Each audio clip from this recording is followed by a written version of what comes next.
Well, welcome everybody. We'll go ahead and call this meeting to order.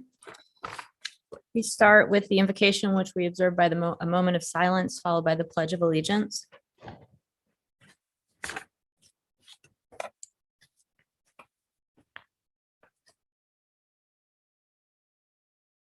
I pledge allegiance to the flag of the United States of America and to the republic for which it stands, one nation, under God, indivisible, with liberty and justice for all. Thank you. Clerk, will you call the roll? Agent. Here. Clegg. Here. Halliburton. Here. Sanchez. Here. Willetts. Here. Weddings. Here. All present. And now a request for approval of the minutes from the work session and evening meeting of November 15th. Sorry. Madam Mayor, I was not here on November 15th. Madam Mayor, Yes. I move approval of the minutes from the work session and regular evening meeting of November 15th. Second. Second. We have motion and second. Clerk, will you call the roll? Willetts. Yes. Weddings. Yes. Agent. Yes. Clegg. Yes, for the evening. I was not here for the work session. Halliburton. Yes. Sanchez. Yes. All in favor, motion carries. And next up, under special business, we have Heather Buchanan. Hi, welcome. To share an update on our WIFIA loan.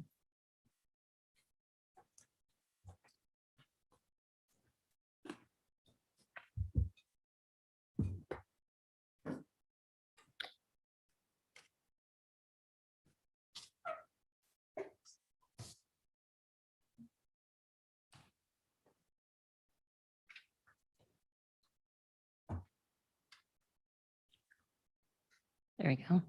Mayor, council members, as Mayor said, I'm Heather Buchanan. I'm the Public Works Chief Administrative Officer. And tonight I'm here to give you a brief update on our what we're doing with our water renewal bond financing and our WIFIA loan program in light of a resolution that we have on the consent agenda for your approval this evening.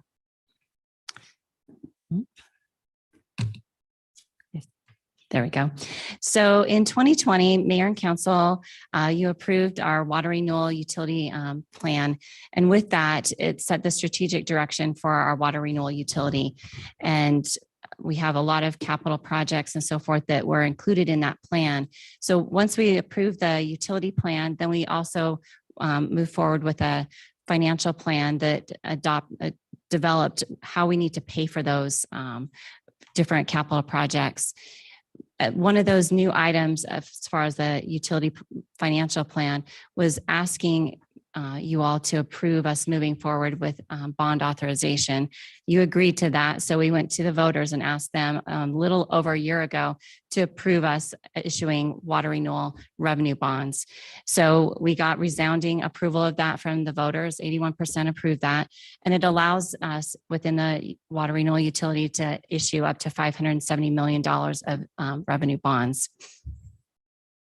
So our first water renewal issuance was our 22 bond series. It was closed June 30th this year. And our first issuance is for $80 million. That gave us an interest rate of roughly 4.36%. The benefits of market issuance bonds are kind of listed on the slide there. I won't go through the specific details, but it is a good program for us as far as our bond issuance. What we're mainly here to talk about is the WIFIA program, though. And WIFIA stands for Water Infrastructure Finance and Innovation Act. It's a federal credit program that's administered by EPA. We applied for that program about a year ago. We were accepted to the program, and now we're negotiating the final details of that.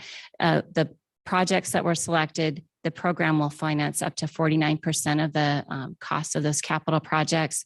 The remaining 51% of the projects would be funded by other cash and bond proceeds. So some of the bond proceeds from our 22 issuance would be going towards funding this the rest of the projects. And we'll also anticipate doing another market issuance bond potentially in 2024. So one of the primary benefits of the WIFIA program is the flexibility of the terms. And there are a lot of different flexible terms, and some of them I've listed here. We have the potential of receiving lower interest rates in comparison to a market issuance bond. It's also a drawdown process. So rather than getting all the money up front and starting to pay right away on it, it's a drawdown process. So we can draw those funds over the course of time. And interest then only accrues on the money that you draw down, or we will draw down. And then we also have the ability one time during the loan to adjust our interest rate. So if rates reduce, we can go back and negotiate with EPA to reduce our interest rate over time. So that's a good benefit as well. So in particular for the WIFIA loans, then we've requested $399 million for a total loan request. It's being split into two loans. Our first loan is what will be closing next Tuesday with EPA. There will be a second loan for a smaller amount that we haven't decided when we'll close. There are a few requirements we still have to meet for our environmental compliance. So that will be in the future. But the first loan out of the $399 million total, it would be $264 million of that. We're estimating if we were to close today, the interest rate would be about 3.76%. So we should be in that ballpark next week. Even though we're locking in the interest rate with that closing next week, we don't expect to start drawing those funds until our fiscal year 2025. So it gives us the benefit of locking in a lower interest rate now, even though we know or are expecting interest rates to continue to increase over the next 2 years. We'll be locking in that lower rate for this portion of the funds.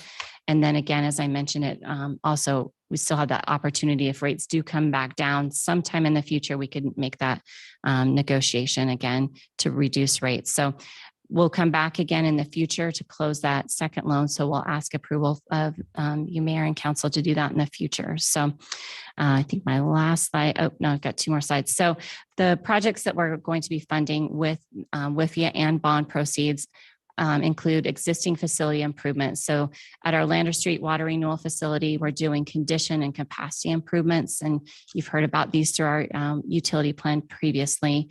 At our West Boise water renewal facility, regulatory and capacity projects. Within our collection system, we do scheduled repair and replacement projects. So we're funding those with these bond funds. We're also implementing the recycled water program, and that will add 5 million gallons of additional capacity to our system. And last but not least is our Enhance the River program, which is allowing us to do some really innovative projects along the river rather than installing mechanical improvements at the facilities. So then last but not least, the documents that are on the agenda, as I mentioned tonight, there's a resolution that we're asking your approval of. That resolution authorizes staff to execute the loan agreement. So we'll ask the mayor to sign the loan agreement, and Linda Lowry would be the signatory for any other agreement or documents that go along with that loan agreement. It also delegates future signing approval for quarterly reporting down to staff level. So that would be to Steve Burgos, David Hasegawa, and myself for those quarterly reporting. So we don't have to come back to you every time we need to make a report. So attached to the resolution is the draft loan agreement, which we will finalize, assuming approval. We would finalize that next week. So that's my presentation. If you have any questions, I'm happy to answer them. Any questions? Well, I'll just say thanks. This is a great step for the city. This loan provides us the opportunity to move ahead with our water renewal plans, thanks to the voters' approval, but at a lower interest rate than we would get otherwise. And this is, as you can see, it's the first step and several we'll be taking, but just really appreciate the work that you and the team have done with EPA to make this a reality, and look forward to seeing this actually mean boots on the ground, shovels in the dirt, and we're moving stuff forward. Thank you, Mayor. Madam Mayor, I didn't have a question, but did want to also comment that the ability to fund some of these more innovative projects now really can make a difference in meeting our climate action goals sooner than we might otherwise. So in addition to saving money, I think ultimately it will be better for the environment as well. Thank you, Councilmember. Madam Mayor, I had a subsequent question. Oh. Sorry, you're not off the hook. One more, Heather. So, the mayor brought up the interest rate, and I remember earlier this year, we talked a lot about like, how do we lock in this interest rate as soon as possible? Because we all saw the writing on the wall. Remind me, are we going to need to get another loan later that could have higher interest rates? And could you walk us through that a little bit? Mayor, Councilmember Willetts, thank you for the question. We do anticipate doing another market issuance. We are currently planning on that to be in fiscal year 2024. So one of the benefits of the WIFIA loan program is that we're locking in this interest rate on the first loan now, and we can start drawing that earlier if we need to. We're not anticipating to start using those funds until 2025. If rates continue to go up and we decide not to do a market issuance in 2024, we could start drawing on our WIFIA loan, waiting for adjustments in the market rates in the future. So that gives us a little bit more flexibility in our plan as well. Thank you. Thank you. Thank you. All right, now we've got the consent agenda. All items with an asterisk are considered to be routine by the council and will be enacted by one motion. There's no separate discussion on these items unless a council member or citizen so requests, in which case the item will be removed from the general order of business and considered in its normal sequence. Madam Mayor? Before we have a motion, I just want to point out that last time we took all of the park approvals separately. And I don't think we're going to do that again today, but I just want to make a note that, again, we are going through each of these parks. The deeds are being changed. And I just think it's worth noting because it can get buried on the consent agenda. Thank you very much. I'm looking now at, we've been doing them alphabetically, and it looks like we start with E tonight and take another 10. Yes. Yes, I think we have 11 of those. Oops. 11 of those on the agenda today, and we're through the H's. But I would also note that resolution 70522 is the WIFIA bond that we just discussed. And with that, I would move approval of the consent agenda as presented. Second. We have a motion and a second. Clerk, will you call the roll? Willetts, Yes. Whittings. Yes. Bajent, Yes. Clegg, Yes. Halliburton, Yes. Sanchez, Yes. all in favor, motion carries. Thank you. Next up, we'll move into ordinances. Nothing on first reading, but there are a couple on second reading. Thank you. Madam Mayor, I ask unanimous consent that all ordinances on the second reading calendar be read by number and title only and filed for the third reading calendar. Without objection. ORD 53-22, an ordinance CAR 22-00013 for property located at 2171 East Danzy Drive, amending zoning classifications of the city of Boise City to change the classification of real property, particularly described in section 1 of this ordinance and adjacent rights of way from A-1 open land to M-1D/DA, light industrial with design review and a development agreement, setting forth a reasoned statement in support of such zone change and providing an effective date. ORD 54-22, an ordinance CAR 21-00032 for property located at 6780 South Cole Road, annexing 2.2 acres of certain lands and territory situated in Ada County, Idaho, adjacent and contiguous to the corporate limits of the city of Boise City, establishing and determining the land use classification of said 2.2 acres as C-2D/DA, general commercial with design review and a development agreement, setting forth a reasoned statement in support of such annexation and zone change, directing the city engineer to lodge and file a legal description and map for said annexed lands and territory, providing that copies of this ordinance shall be filed with the Ada County Auditor, the Ada County Treasurer, the Ada County Assessor, the Ada County Recorder, and the Idaho State Tax Commission, providing that a copy of said legal description and a map of said annexed lands and territory be recorded with the Ada County Recorder and filed with the Ada County Assessor and the Idaho State Tax Commission as required by law, and providing an effective date. Thank you. We've got one ordinance on third reading. Madam Mayor, before I make the motion, I would just note that this is the enactment of the property tax rebate program that was authorized last session by the Idaho State Legislature, and wanted to thank the administration and staff for promptly making sure that our citizens could take advantage of this program so that they can have an expanded circuit breaker property tax rebate. And with that, I would move move that further reading of ordinance 5122 be dispensed with and the record reflect that it has been read for the third time in full. Second. We have a motion and a second. Clerk? Willetts, Yes. Whittings, Yes. Bajent, Yes. Clegg, Yes, Halliburton, Yes. Sanchez, yes, all in favor, motion carries. ORD 51-22, an ordinance enacting a property tax rebate program as authorized by Idaho Code Section 50-235, reaffirming that $1.2 million has been appropriated to fund the tax rebate program, providing instructions and deadlines for property taxpayers to apply for a property tax rebate, setting forth the formula to be used to calculate property tax rebates, providing a method for distribution of property tax rebates, and providing an effective date.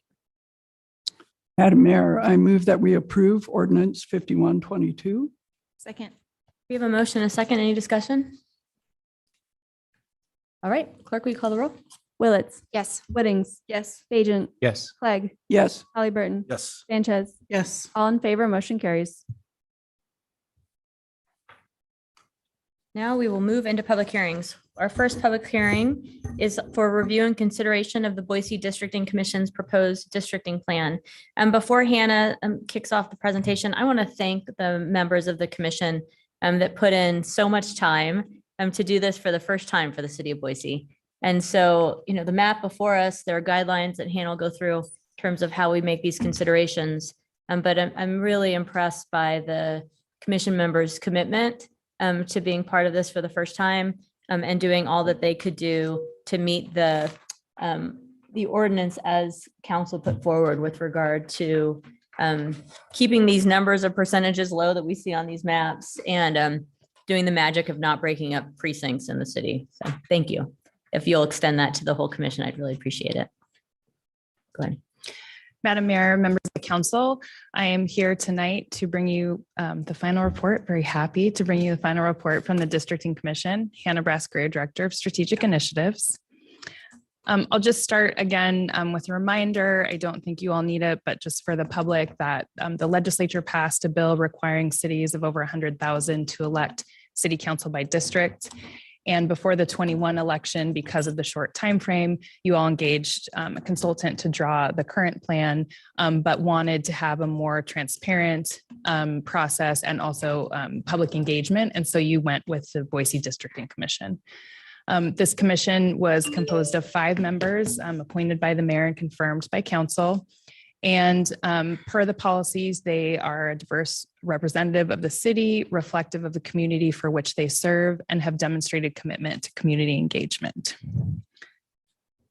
The commissioners are listed up here. Mickey Love was our chair. Quinn Perry, who's here tonight, is our vice chair. Kathy Peter, Travis Spiker, and Carolina Valderrama Echevarria. And I'm not sure, we may have one or more folks online. We've got some folks out of town. So if they're there, thank you. And just happy to share with you all that they also shared your goals of transparency and public engagement. And they all met the criteria that I listed and then some. Mickey had previously worked for the Ada County Elections Office and drew precinct lines. Quinn currently works for the School Board Association and helped the trustees do all of their rezoning. Kathy worked for, I'm going to get it right, the U.S. Geological Survey for 34 years and served on a number of different boards and commissions. Travis has extensive GIS experience in his work with ACHD, and so he was really instrumental in a lot of the mapping work that was done by the commission. And Carolina actually worked for the U.S. Census last time around, and so had a real understanding of how districting can impact communities. And before I go on, I just really wanted to thank the staff that were involved. As you know, this is a unique commission that's shorter term. They don't get to be on it for years and sort of learn all the process, and we don't have dedicated staff assigned. So we put a call out. Merlani from Parks and Rec was our clerk, and she did an amazing job, made sure everything ran smoothly. I would not have been able to do this without her. Eric from IT was our GIS magician and worked closely with the commissioners, both in presenting, but also behind the scenes with them, helping them with the maps. And then Rob and Jane from legal also supported the process, both commissioners and myself through the process. And so, again, in thinking about public engagement and transparency, we had originally scheduled 5 hearings, including the one required public hearing for this process. But partway through, the commissioners agreed that we needed a little more time and a little more conversation. So we actually had 7 meetings between August 31st and November 16th, including 2 public hearings, so an additional public hearing to what was required. Across those 2 hearings, we had about 50 people testify, in addition to many pieces of written testimony that the commissioners reviewed. The city also made available Maptitude software for not only the commissioners, but also the public to create and submit draft plans. And from that process, commissioners reviewed 20 draft plans, and that's a combination of those created by commissioners themselves. Some were submitted by the public, and then there were a handful that came from either started from one that was submitted by public or what sort of came from public testimony that the commissioners took in and then drew some additional maps. And then finally, they did have a few maps that came in outside of the software, but were emailed in that the commission also reviewed. And as they were doing this, in order to evaluate their own map submissions and those that were submitted by the public, I just want to briefly go over all of the regulations that they had to keep in mind. It was not an easy job. Quinn and others could attest to that. The federal and state requirements come from the Constitution, the Voting Rights Act, and Idaho Code. You'll see some overlap also when I go to the next screen and talk about Boise City Code. Districts must be as equal population as possible or as practicable. Under the Voting Rights Act, vote dilution is prohibited. So no districts can be drawn to minimize or cancel out any voting strength of a racial or language minority group. And you cannot draw districts for discriminatory purposes. And then the additional requirement under code, in addition to the population, is to have 1 or more contiguous election precincts in each district. And then in city code, the ordinance that you all adopted earlier this year, and part of one that you did before the 21 election, you mirrored some of the requirements or all of the requirements in Idaho Code. So equal population, contiguous precincts. You added a couple more. One is that the maximum variance would be 10% between the least populated and the most populated districts. Districts must be compact, no shoestring districts, and districts can't be drawn to protect incumbents. In addition to those legal requirements, the commission also took into account the policy considerations that you asked them to. Again, these aren't legal requirements, so they're sort of in the hierarchy a step down, but they did take them into account. They did include the equal population and the precincts, but they also asked that communities of interest, like neighborhood associations, be kept whole to the extent possible, and that if we had to divide neighborhood associations or precincts, that be kept to a minimum and highlighted in the plan. And I'll show you where we do that in this plan. Okay, so you can look at this image. I know you guys have a big map in front of you, and I'll go into that in a little more detail, but just wanted to sort of walk you through how the commission got to this final plan. So their first couple of meetings were really to orient themselves to the process, to the legal requirements, to the Maptitude software. And then we got into October and started with the first public hearing. At that meeting, the commission looked at their own maps that they had submitted, as well as maps submitted by the public. And so we had all of those up on the screen. They had reviewed them ahead of time as well. And then members of the public came to testify. And at the time, draft plan 8 received the most support. No decisions were made at that meeting. They came back a week later to deliberate and decide on a single map to move forward to the next public hearing. And during the interim, they took some of the public hearing and, the testimony, and then also that plan 8. And one of the commissioners improved upon draft plan 8. It looks very, very similar. If you saw them side by side, they would look essentially the same.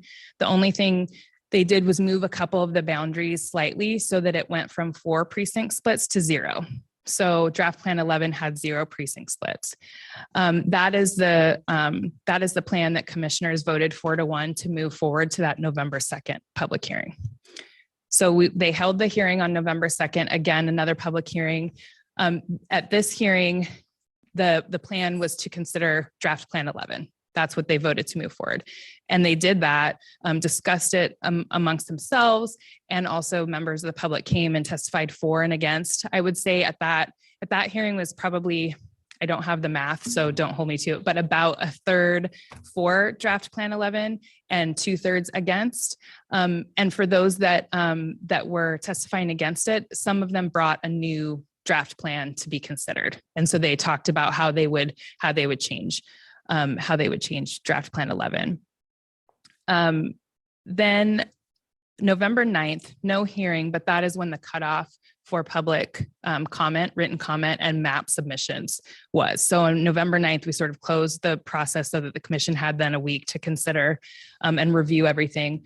We also talked to Ada County Elections Office just to make sure that the maps that the commission was considering didn't have any election issues, and they reported that they had no concerns. And then they came back on the 16th for the final vote. And at that hearing, they reviewed draft plan 11 again as the one that they, as the commission, had moved forward. And then they also reviewed what became draft plan 20. And that plan came again from a commissioner. In fact, the same commissioner did map 11 and map 20. What he did was really take into account some of the public testimony from that second hearing and try to make some adjustments. At the end of the day, the commission voted to approve draft plan 11. And in doing so, they made the following findings. And I'm just going to read through them so we're all clear on what the findings are. That the plan contains districts that are as equal as practicable and that contain the same number of people between districts to the nearest extent possible. The plan contains districts composed of one or more contiguous election precincts, and it does not split any election precincts. The districts defined by the plan are compact and not shoestringed. The plan has been produced in a nonpartisan manner without reference to incumbents. The plan keeps divisions of communities of interest and census tracts to a minimum. The plan does not minimize or cancel out the voting strength of racial or language minority groups and was not drawn for any discriminatory purpose. And the commission then certified that the city council seat districts in Plan 11 meet the criteria set forth in Idaho Code 50707A and all other applicable statutes and laws. Madam Mayor, are you open for questions or do you want Hannah to go through the whole thing? That's fine. Hannah, thank you. Can you define a shoestring district? What does that look like? Yeah, thank you, Madam Mayor and Councilmember Willett. Shoestring is just sort of having like a little dangling piece, if you will. So if sometimes there are pieces that come out because of city limits, and I'll talk about that when we pull up the image. But if you had a square district and then there was like a small piece that was dangling into another district, that would be considered shoestring. It's funny, there's actually a CCDC district that I don't know if you've seen the map of urban renewal districts, and we call it a chicken leg. It's like this district and it just goes down 28th Street, I think, that kind of goes down. It's that thing, trying to prevent that when it comes to voting districts.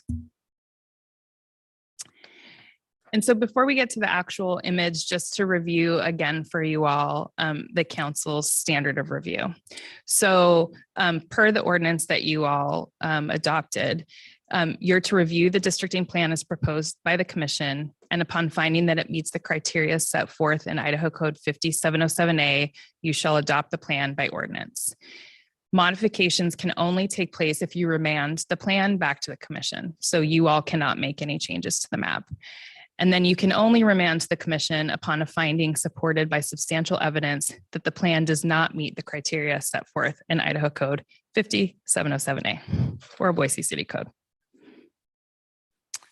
So you have this in front of you in a larger format, but this is the districting plan.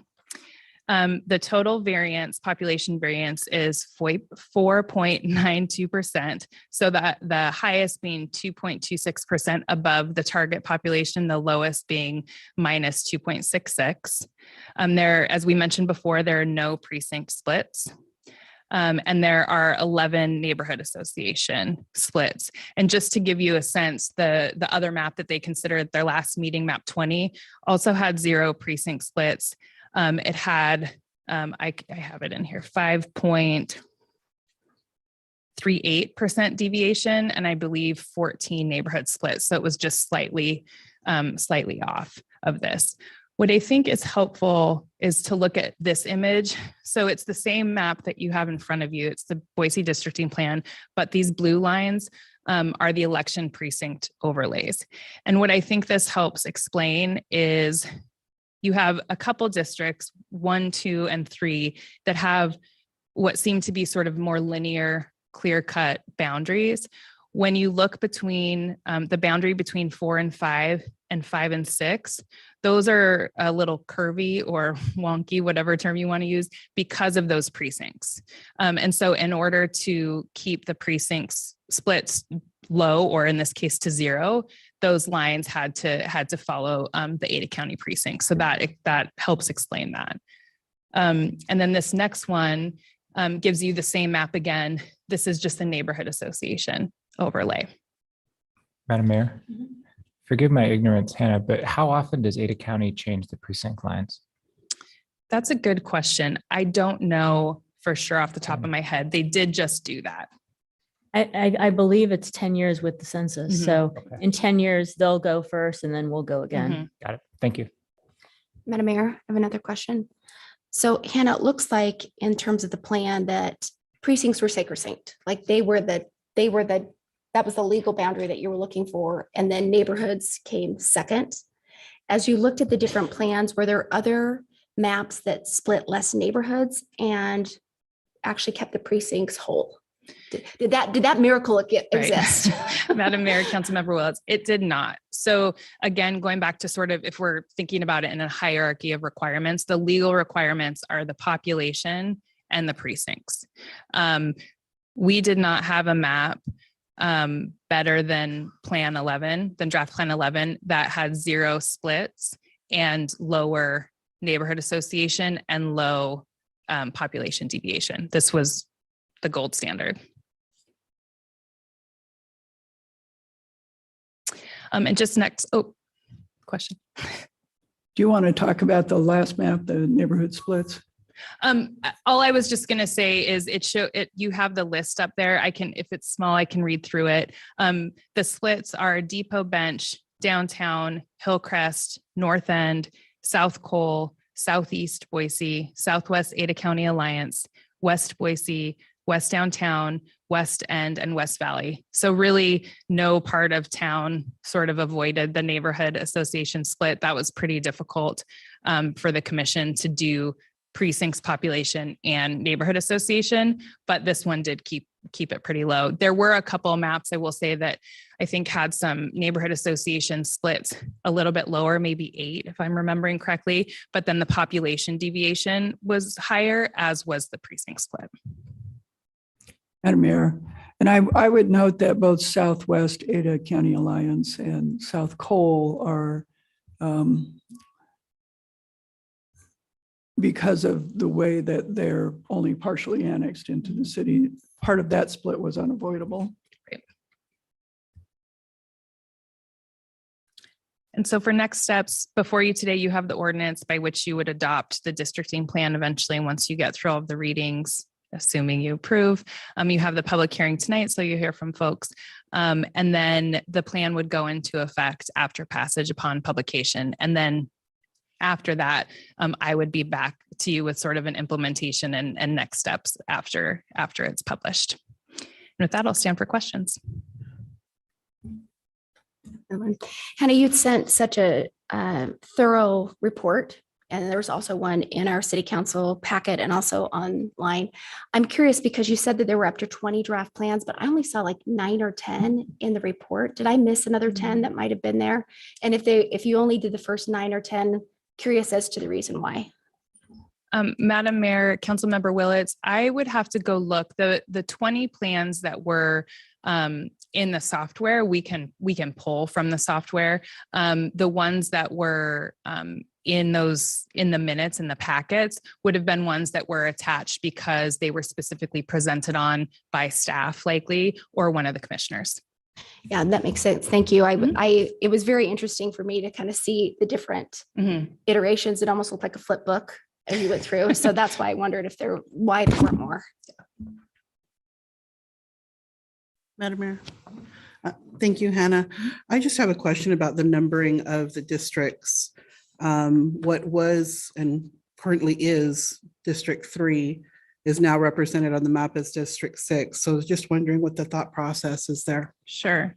Madam Mayor and Councilmember Sanchez, and Commissioner Perry, you can correct me if I'm wrong, but during the meeting where they numbered the districts, number one, they are tasked with numbering them, so they needed to do that. And then the way the districts are currently numbered are sort of not in any chronological order. So they wanted to make it clear, and they also wanted to make it so that you wouldn't have, for example, everything in the East up for election at the same time, everything in the West up for election at the same time once we get back to the staggered election cycle. And so that was their rationale they started with one where it was, and then they just went around. Madam Mayor, was there any consideration of the districts that ran in the 2021 race who are now serving 2-year terms? And then if the incumbent chooses to run again, it'll only again be for a 2-year term? Madam Mayor and Councilmember Sanchez, there wasn't, because they were specifically instructed by the ordinance not to take into account incumbents. Thank you. I just wanted that clarified. Sure. Madam Mayor. So just a comment to make sure that I understand our charge tonight. Our charge is not to determine whether this is the best map or not. Our charge is to determine whether the commission met the criteria that we asked them to meet. And unless we can make a substantial finding that they did not, our charge is to move this forward to ordinance. Is that correct? Correct. Madam Mayor and Councilmember Clegg, you can remand to the commission upon a finding supported by substantial evidence that they did not meet the legal criteria set forth in this Idaho Code section or Boise City Code. Correct. Thank you. And for those members of the audience, I think that's important because I think as you look around the country, there's been a lot of places that have not followed this kind of procedure, and there's a lot of maps out there that do have shoestrings and lots of other things in them. We specifically thank you to Council Pro Tem Woodings brought forward and adopted an ordinance that had this transparent public process and gave us the charge only of saying, yes, it met the criteria or not, so that it wouldn't be a political process in choosing these districts. Madam Mayor, one more question, and I didn't follow the process that closely, so I'm curious. Did the commission look at the current map and then go from there, or was the current map ever part of the discussion? Madam Mayor, Councilmember Willits, it was in that the Maptitude software requires a starting place. And so the map that was initially loaded was the current district map. With that said, you could use the software then to completely redo it and, not take into account those lines, but they had that in front of them as the current map. All right. Anything further for Hannah at this time? You can ask more questions after. So we've got some people signed up here. If you didn't sign up, but you're here to testify, you can just raise your hand. Is there anybody, if you're online planning to testify in this, will you, ma'am, I see you. After I go through the list, then I'll make sure everybody else gets a chance. Is there anybody online, if you'll raise your hand, planning on testifying in this matter? That'll just help us go through folks. Yep, there are. There's one. Okay, I'm going to start with the people that signed up, and then we'll build in the one person that's online. And so number one is Lejo Lay. Come on up, so you can be here, and there's a timer that'll start, and We'll let you know if you're going over. Motion for one more minute? Is it two minutes? 3 minutes. Oh, wonderful. Awesome. I've followed the city council elections pretty closely. My name is Lee Joe Lay, 7109 Northview Street. Been here for 28 years and former city council candidate. And as I saw the election take place last year, and you all do your best to protect yourselves as a Democrat majority city council by the way you selected which areas were having elections. I thought to myself, well, at least I'll get a chance in a couple of years to run in my district, and I will get that chance. However, I see that from what I see in this manipulation of the maps is that your original map tends to be a little more fair. I understand that there is a majority Democrat population in Boise, but the original map where Ms. Sanchez and Willits and I forget who else got recently elected. Yes, Ms. Woodings were elected. Cutting them to a 2-year term is an arbitrary thing, for starters. And the original map does allow for a more equal representation, I believe, by party affiliation, even though and so I believe that we have some Democrat leaning in the commission itself. I'm reasonably certain of that. And that as this map was drawn up, it was drawn up to create one Republican district, one 50-50 district, and 4 Democrat districts. And I'm asking you, or I'm protesting and saying that we have, in the marketplace of ideas, you can compete fairly and have equal representation.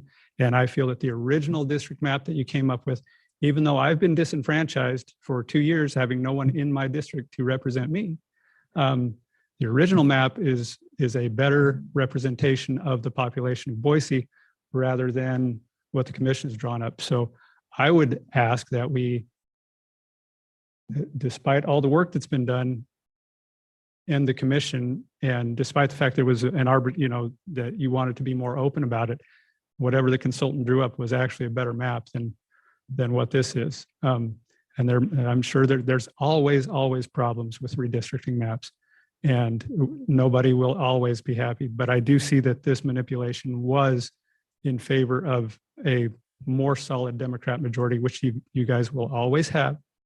It's still Boise, and we will end up with, and me running for city council. I'll live in a 50-50 district. And what I saw when my district lines moved, I saw a large chunk of the Republicans go away, and I ended up with a loss of population where I ended up with fewer, a decreased opportunity for my own election. Thank you. Thank you. I think might be Christy, I'm sorry, Warhurst maybe?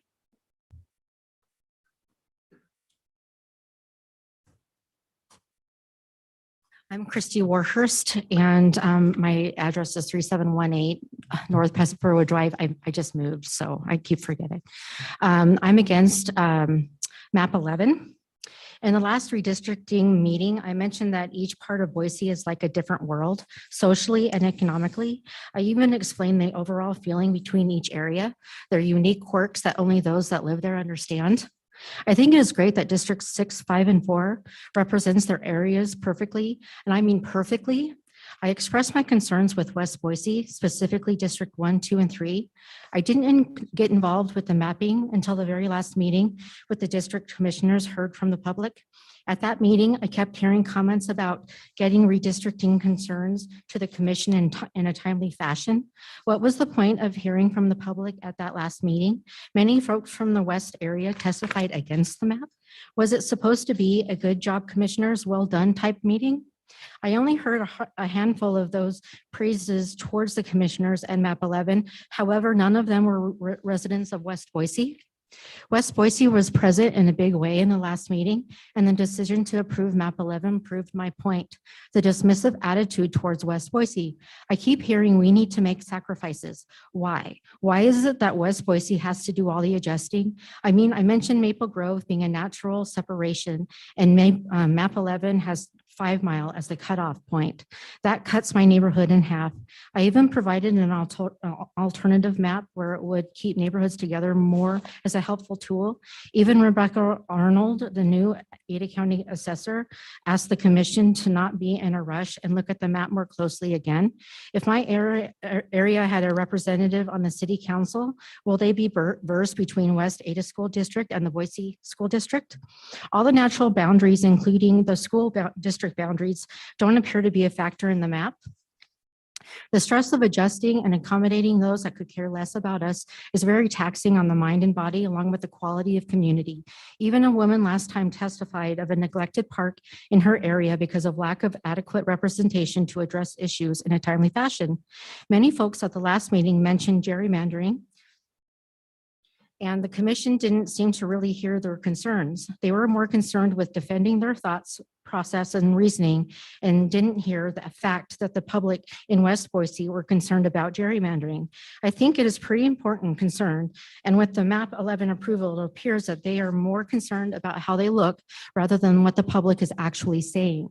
I am basically seeking equal respect towards the West End regarding neighborhood unity that you currently give the North, South, and East End. Echoing Rebecca Arnold, I encourage you to take more time to consider alternative suggestions brought to you by the public. Please consider the alternative map that was presented that keeps West Boise neighborhoods united as much as possible with the natural divider lines. Thank you. Thank you.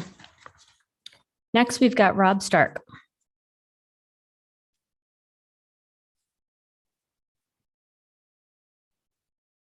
Rob Stark, Vice President, Barber Valley Neighborhood Association, 6865 East Warm Springs. Madam Mayor, council members, the Barber Valley Neighborhood Association is strongly opposed to the proposed Boise districting plan as it separates the Barber Valley from our adjacent communities of interest, namely much of Southeast Boise, especially Columbia Village, Surprise Valley, and the neighborhoods off of Columbia Road. The $15 billion Micron investment will affect the Barber Valley, Surprise Valley, Columbia Village, and Columbia Road residents more than other Boise neighborhoods, spurring housing growth, traffic, and additional need for services. Having city council representation that can help navigate and manage future expansion and growth in our communities of shared interests is vital. Furthermore, the Barber Valley has more in common with Southeast Boise than with the East and North End neighborhoods. Students from the Barber Valley attend Timberline High School with kids from the Southeast and participate in extracurriculars, so the families are intertwined. In their daily lives, Barber Valley residents frequent businesses and services in Southeast Boise. Additionally, the Barber Valley, Surprise Valley, and Columbia Village residents all share a critically important mutual interest in the natural areas that are not only adjacent to our neighborhoods, but are central to our neighborhood's identity. These include the Barber Pool Conservation Area, encompassing both sides of the Boise River, and the Boise River Wildlife Management Area in the foothills above the Barber Valley. Our neighborhoods have a vital interest in both protecting and enjoying these resources. The Barber Valley is also in the same parks planning district with Southeast Boise and Warm Springs Mesa, so it would also track that these neighborhoods are represented by the same elected council member. BV&A did not submit a map or get involved earlier in the redistricting effort for multiple reasons, including satisfaction with our current district and having our volunteer time tied up by the culmination of a decade-long fight to get ACHD to reclassify Warm Springs Avenue, a journey of which some of you are aware.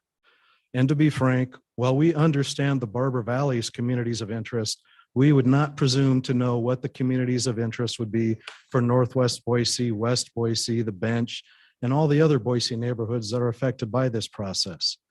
In the end, BV&A strongly urges you to reject the map narrowly approved by the Redistricting Commission, despite opposition from multiple neighborhood associations, and remand it back to the commission so they can create a council district map that keeps the Barber Valley intact with Southeast Boise the way the current district does. We feel that both the neighborhood and the council person will benefit from keeping these communities of interest in the same council district. Thank you. Thank you. Madam Mayor, Yes. I have one question for Mr. Stark, and I guess I've heard this objection before, and I guess I don't understand it. Like, if you have a unified community of interest, that's the wrong word, but a unified group of people who have much in common, and two council people are supposed to pick up the phone when they call instead of one, why isn't that better? Madam Mayor, Councilman Bajent, it's easier having the connection with just the one council member. We find currently that sometimes, like you personally have helped us with an issue, other issues we have not had as much luck connecting with a council member, and we feel being tied to one council member on these issues is better. I understand the point you're making. We just respectfully have a different opinion. Thank you. Next we've got, is it Bailey Bingham? And then we'll go to the person who's online.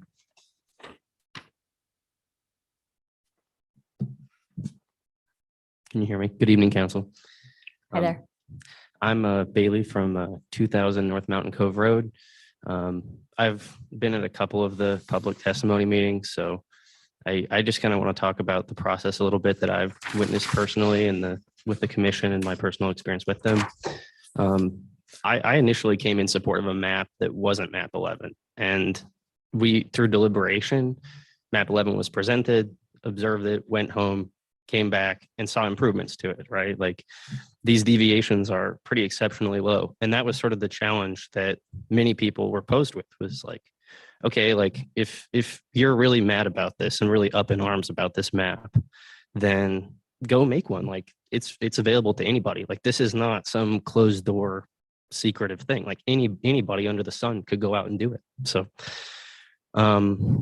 I mean, I got behind map 11, came back to it in the second meeting, and I think it's a phenomenal map, given especially the rules, the priorities that were set about in the law.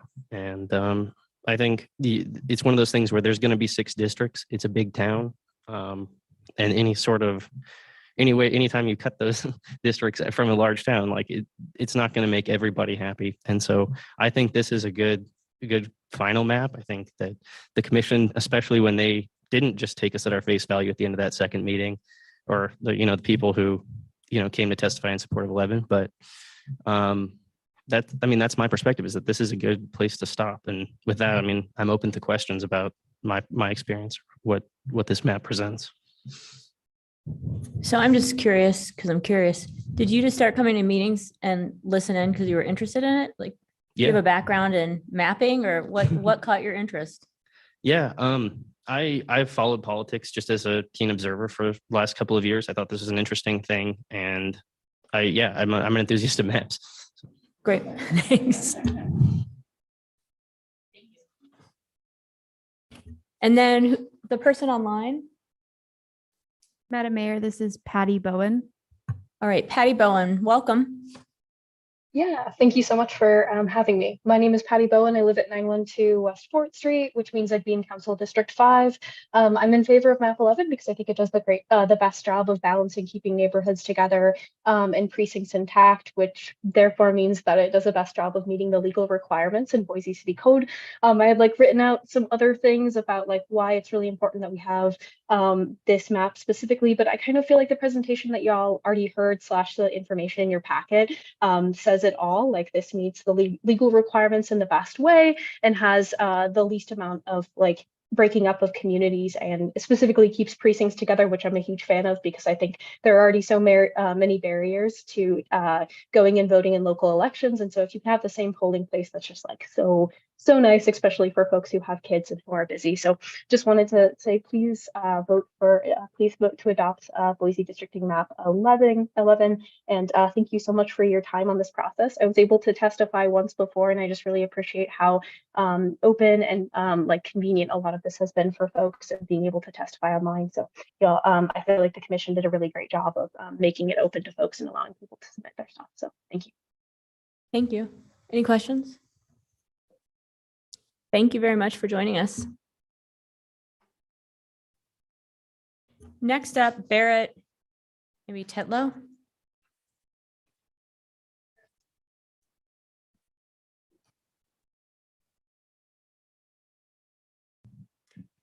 Hello, Barrett.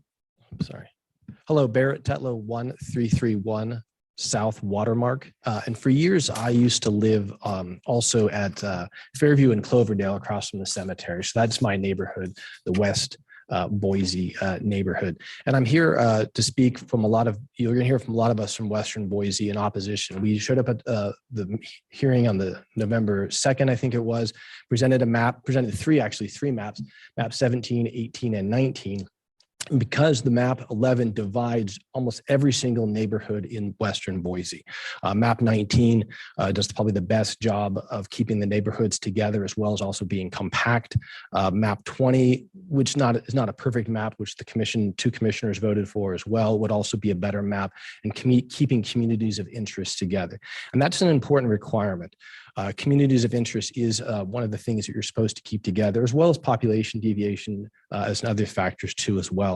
The other legal requirement that I think you should remand this back to the commission to do some more work. It's not is the compactness, and compactness is a legal standard, and your city attorney can explain it. And that's a reason for compactness is important judge of whether or not something is gerrymandered.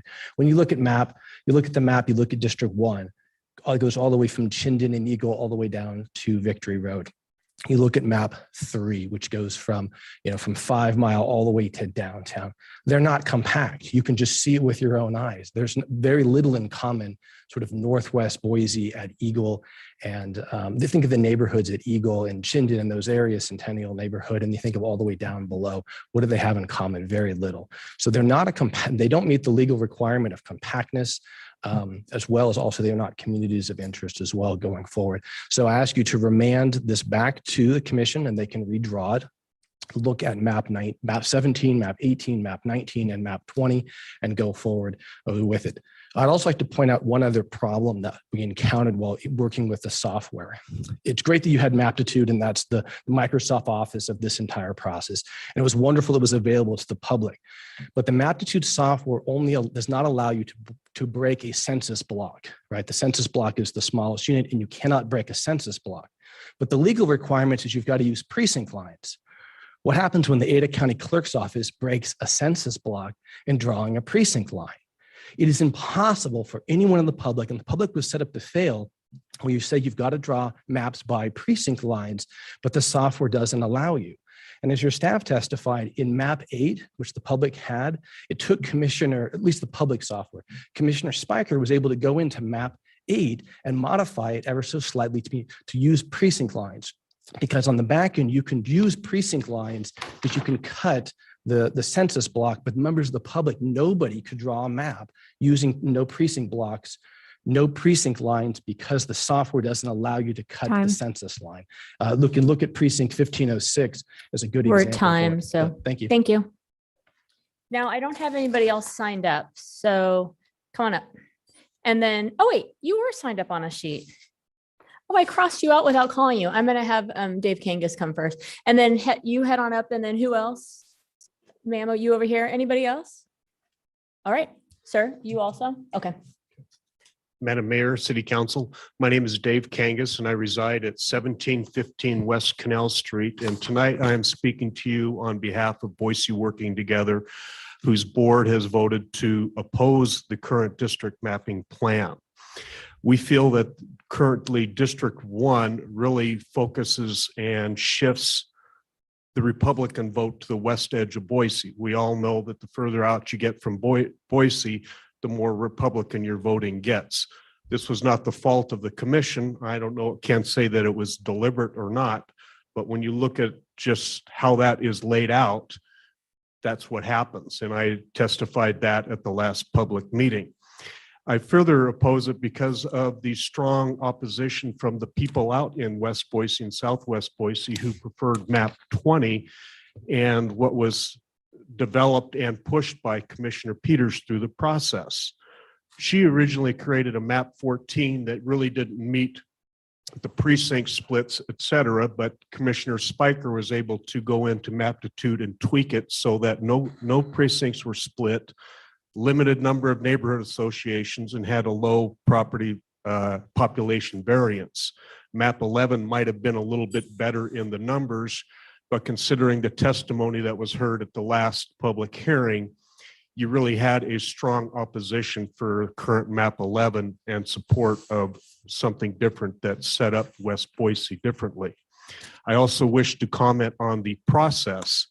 Maptitude is an onerous program, and it really made no sense to use Maptitude when every single map that was created in Maptitude had to be recreated in the city's Argus program for public presentation and analysis. Why would that be set up that way?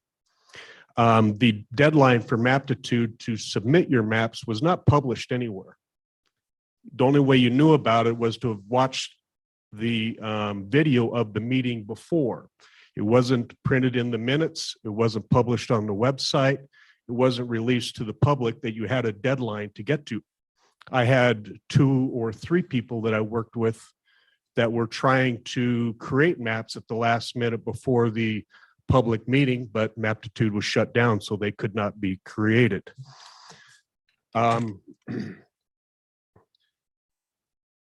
The maps that were created weren't linked to the district commission website. You had to Google districting maps in order to get to the presented maps.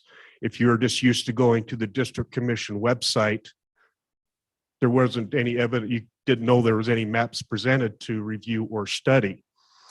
At the last public meeting, there was a healthy debate between Commissioner Peters and Chairman Love between the difference in maps. In that debate, Chairman Love's stance on promoting District 11 really made no sense, or map 11 really made no sense. It just didn't make sense. Dave, you're at time. I do have a request though. I mean, this was the first commission that we've had to do this. And so there was a lot of learning from it too. So I see that your notes are longer. Will you make sure that we have those? Because Hannah's collecting and all information on to leave as a file for the folks that come 10 years after us to get some of these things better next time around. Of course, they'll have to figure it out because so no comment required because you're out of time. But I would like that to go into the record as we just seek to compile history for those 10 years from now that'll be trying to figure out how to do this again. Thank you.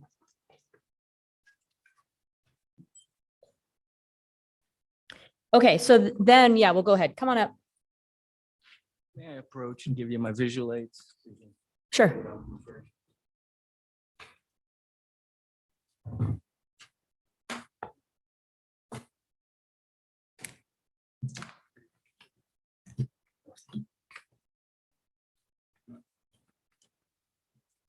Good evening, Honorable Mayor and council members. My name is David King, and I'm with the South Cole Neighborhood Association, South Cole Alliance Neighborhood Association. I reside at 100 Smoke Ranch Road, Boise, Idaho. I urge the council to reject map 11 and remand with instructions to draw a map that will honor the neighborhoods in West Boise the same way that it does on the other side of town.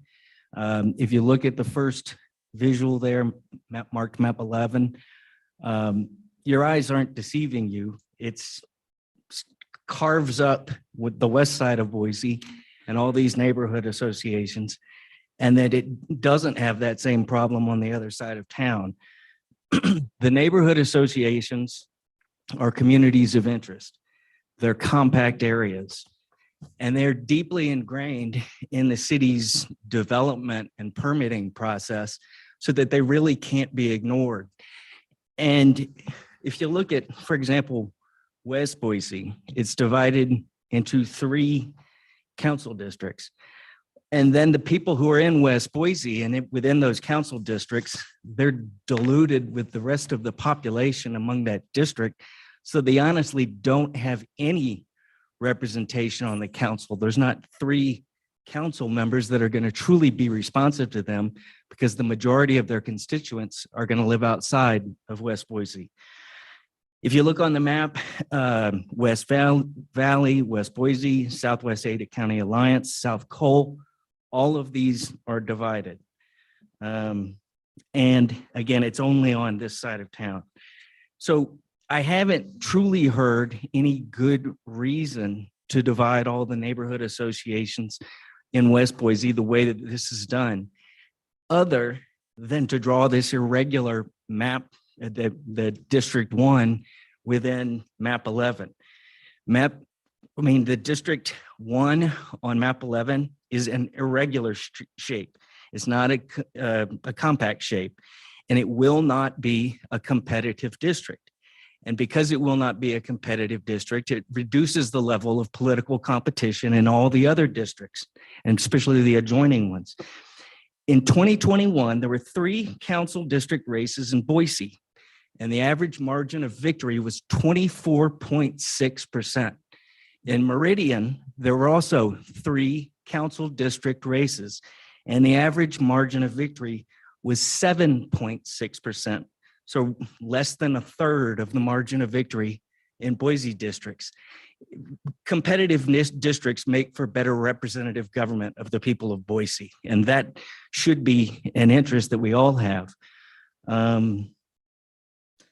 You'll create a legacy with this map. This is a legacy going forward. They can only do a better job for West Boise. Map 20 does a far better job for our part of town. Thank you. Madam Mayor, Yes. I just want to point out that in the last election, Boise had elections by district. Meridian was still doing council member elections at large. They have 3 council district elections. It's right on the Ada We're, County. that's good. Councilmember. Yeah, I just want to make sure I'm clear. You made quite a few different points when you were talking. I think one of the first ones that you made, this is where I'm looking for clarification, is that you feel like the neighborhood associations are divided more in West Boise than other areas of town, or did you say neighborhoods? Because those are 2 different things, right? Right. Like sometimes a neighborhood association doesn't follow what feels like a neighborhood boundary. So are you referring to neighborhoods? I'm referring to both, but clearly the neighborhood associations, as delineated by those purple lines on map 11, your eyes aren't deceiving you. You feel like are more divided in West Absolutely. Boise than the other side? No Great. question. Thank you. Will you please sign in on that sheet? And then, sir, come on up. And then I'll ask you to do the same. And let's see, right. But did somebody else testify that I didn't call up already? If you testified and I hadn't called you from the sheet, will you just, before you head home, come put your name and address on here? I think I've got everybody, but welcome, sir. Hi, my name is Madam Mayor and City Council. My name is Dale Heinz, and I reside at 11678 West Silver City Street. This is the first meeting that I attended. I heard that you were voting on this redistricting. I looked at the map. I was going to attend the last meeting, but I was told that you weren't allowing any testimonies. Is that correct to assume? It looks like that's correct. Yes, the public hearing had been the prior The ones. last public hearing, a couple weeks ago. It wasn't a public hearing. The public hearings were at meetings prior to the last one, is what I'm seeing from staff. Yeah. I'm going to make this really quick. I disagree with that map 11. I was the vice president of my homeowners association several years ago. I've lived in that same house for 22 years, and I look at the West Boise, the District 1, the green portion, going all the way up from Chinden to Victory. That map needs to go out into the other neighborhoods. I agree with the last gentleman, Mr. Tetlow. You're dividing up the neighborhoods, and I don't think it's fair to the people that live in West Boise. We've always felt like, we didn't get a lot of attention compared to the other parts of Boise. Is there a problem to go back to the drawing table and relook at this map and redo it? Sir, we're taking your testimony rather than answering questions. Okay. But Hannah did explain the process by which council makes a decision tonight. Well, I don't agree with it. Okay. And that's pretty much all I have to say. Thank you Okay. very much. Yeah, thank you for that. And ma'am, come on up.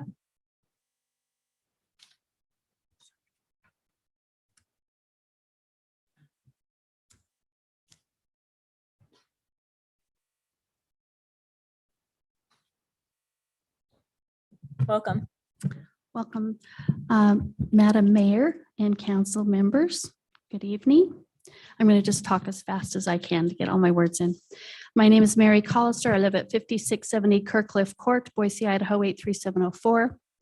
I've lived in my home since October 2021, not 2021,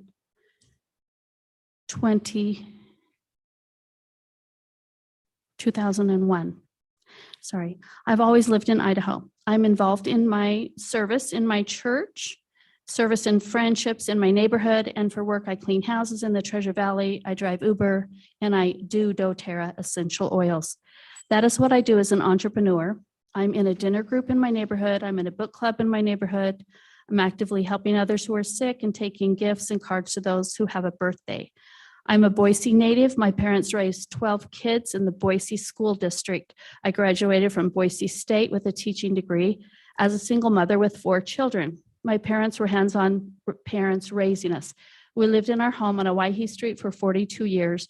Everyone in our area of influence knew our house as the Collister home. All 12 of us are upstanding citizens. All of us contribute to the betterment of this community and now other communities where my siblings live. 6 of us live in the Treasure Valley. More than half of us have earned college degrees. More than half of us play or have played a musical instrument. All of us are free from tobacco, alcohol, and drugs. None of us have ever stayed one night in jail or in prison. While living in Boise, my kids were sent to Meridian schools. USTIC then shipped 7.5 miles to Lake Hazel instead of 2 miles to Lowell Scott and then on to Centennial. I wasn't happy about them going to Meridian schools when I lived in Boise, but I checked in them often at their schools, and then middle school and high school level, the district restricted parents from visiting their own children in the classrooms. Many district lines for Boise and Meridian were drawn for neighborhoods, schools, and churches as Boise grew into Meridian. As a Boise native, I feel I'm well qualified to represent my neighborhood and my city. This is my city. This is your city. This city belongs to all of us, and it needs to represent all of our interests. I urge the city council and the mayor to reject map 11, return it back to the commission. Unfortunately, the current map before you, map 11, splits my community and my neighborhood. It also combines communities that are miles apart instead of using natural geographic boundaries. It divides existing areas and communities instead of uniting them. Map 11 makes it virtually impossible for a council member to represent the interests of these districts effectively. From Lake Hazel to Chinden is a large area to cover. I'll stop there. Thank you. Thank you. Sheet, great. Anybody else? I just want to check, is anybody else online? Madam Mayor, I do have new people online, so I would ask if the new people want to speak, they raise their hand. Yeah, if you'll raise your hand. No? All right. You know, we've got our vice chair here. Would you like to say anything? And will you sign in as well? Thank you, Mayor and Council. For the record, my name is Quinn Perry, and I reside at 2921 West Cassia Street, and was appointed by you all to serve on the districting commission. And I can confirm that there is no magic wand to make every person happy in this process. So as you heard today, we heard a lot of different opinions about the map, but I just wanted to let you know kind of how the commission really landed on its process, which was really following both the US Constitution, the state code, and of course the policy set by this council, which is that the legal requirements were that we keep precincts whole, that we keep communities of interest together to the best extent possible, and that we don't, divide neighborhoods, to the best that we could. And I can say that West Boise was a challenge for us when it came to neighborhood associations because those neighborhood associations are very large. So I can tell you that many of us work to keep those intact the best as possible. But ultimately, when it came down to the vote, we really had to look at both the law, the Constitution, and the policies that you set forth for the commission. And ultimately, map 11 came down to the lowest population deviation, and it did split neighborhood associations less than map 20. So we heard lots of process critiques about maptitude and all of that. And I think that is absolutely relevant for you all in the next decennial census when hopefully I will not have to serve again because it was a very difficult process. But I can also tell you that we did receive an overwhelming support for map 11 as well. It's not something that you heard tonight, and it's not something that you may have seen in the video, but the overwhelming public testimony and written comments were in favor of map 11, which is why the commission really ultimately landed on that. So I just wanted to provide context on behalf of the commission. It was not a perfect process, but we did the best we could, and we believe that we gave you the most legally viable map that brings the council to bring more geographic diversity to this council. So thank you. Thank you. And I just want to say again, I said it when you were sitting, but I really appreciate, I hope that you're not saying you don't have to do it again because it was miserable. I think I'm going to be positive and imagine it's because it was so much work. And I really do, for all of our commissions, it's a lot of work that our residents put in, but this one in particular, because it was short-lived with a lot of work and high expectations. And the group of you together created our city's, really the city's first commission-led map. So I really appreciate the dedication of everybody. Madam Mayor. Yes. I did have a quick question. First, thank you. Thank you for being involved.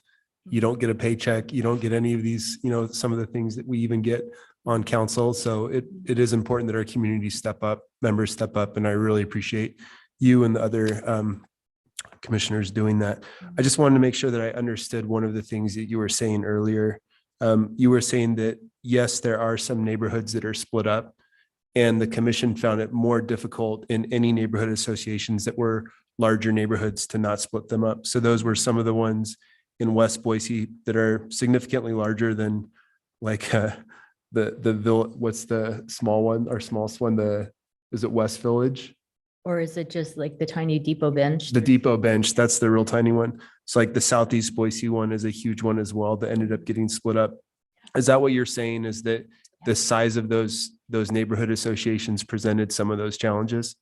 Yeah, Mayor and Council Member Halliburton, that is correct. And what your ordinance said was neighborhood associations. It's too difficult not to split neighborhoods in general. But yes, the more west you get in the city of Boise, the bigger, of course, the neighborhood associations are covering ground and, of course, neighborhoods. However, map 11 still splits less neighborhoods overall than any of the previous maps that split 0 precincts. Thank you. Yeah. Madam Mayor. I've drawn a lot of these maps. It's really hard if you want to follow the law, the state law and the city law. And then this process, for whatever reason, brings out a lot of emotions. Mm-hmm. And we're all aware of that. And I just want to thank you for really absorbing a lot of that, taking it on and producing, we'll discuss it later, but producing a map that really does seem to be faithful to all of the rules. And I know I'm very appreciative, and I'm sure that's true of my colleagues too. So thank you, Quinn. Thank you. All right, thank you. I'm going to go ahead and close the public hearing. Staff can ask questions council can ask questions of staff if necessary. Otherwise, I propose a motion and discussion. Madam Mayor, I have a question for staff.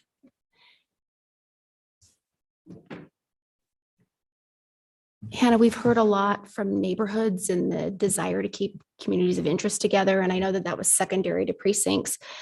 Did the city send out any notification to the neighborhood associations about the draft map? And did you get any additional feedback from that proposed communication? Madam Mayor and council members, yes, the neighborhood associations had information about both the process and map submissions. And in fact, neighborhood associations did attend hearings. I don't off the top of my head remember, the full list of neighborhood associations, but many of them did attend.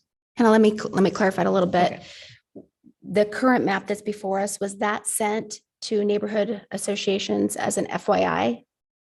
And that this process was going to take place? Madam Mayor and Councilmember Willits, I don't know off the top of my head if once this map was selected, if there was an additional email or communication to the neighborhood associations. It was published as the map that the commission selected. It was posted before the hearing. There was a requirement how long it had to be posted before the hearing, and that was complied with, and it was presented at multiple hearings.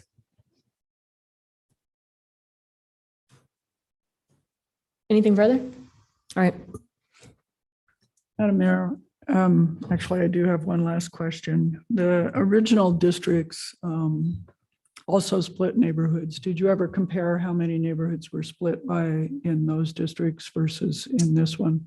Madam Mayor and Council President, we didn't, the commission didn't, I'm not sure if staff did. But I think one of the important things to remember is that that map was drawn off the 2010 census. So Yeah. while we could do some comparison, and I think there was some testimony earlier that that one was better, those are out of date numbers. So they did need to use the 2020 Yeah, census fair enough. numbers. My point was it also split Yes. neighborhood associations. I just don't know how many. I don't know either. Madam Mayor, I am prepared to make a motion and would like to offer some comments after that, if that's okay. Normally I would just do this as first reading, but I think I'm going to make a motion instead to send ORD 56-22 to first reading for next week. Second.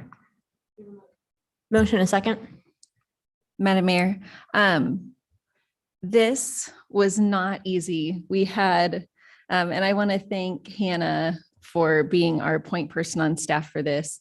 We had many impassioned conversations when developing the ordinance. We really tried to hammer out the details to make it a fair process, an open process, and a process by which we passed the ordinance and then we were completely hands off from the entire thing, which I think was really important because we didn't want to have any influence over the process at all. There were a few disagreements during that ordinance development process about, do we protect incumbency? We ultimately decided no. Do we want to require that the map be based on the current map? And we ultimately decided no, that we would give the commission the latitude to develop a map from scratch. And I just want to thank all of the commissioners because I know it was a huge undertaking and it was such a condensed amount of time. You heard from a lot of people. I know that's not always fun. We do it every single week up here.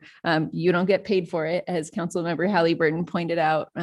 But I mean, just a huge community service.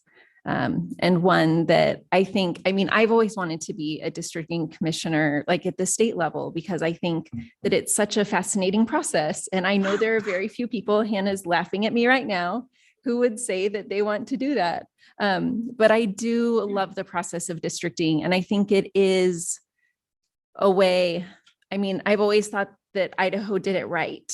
And so I wanted our process to really mirror the way that Idaho does it.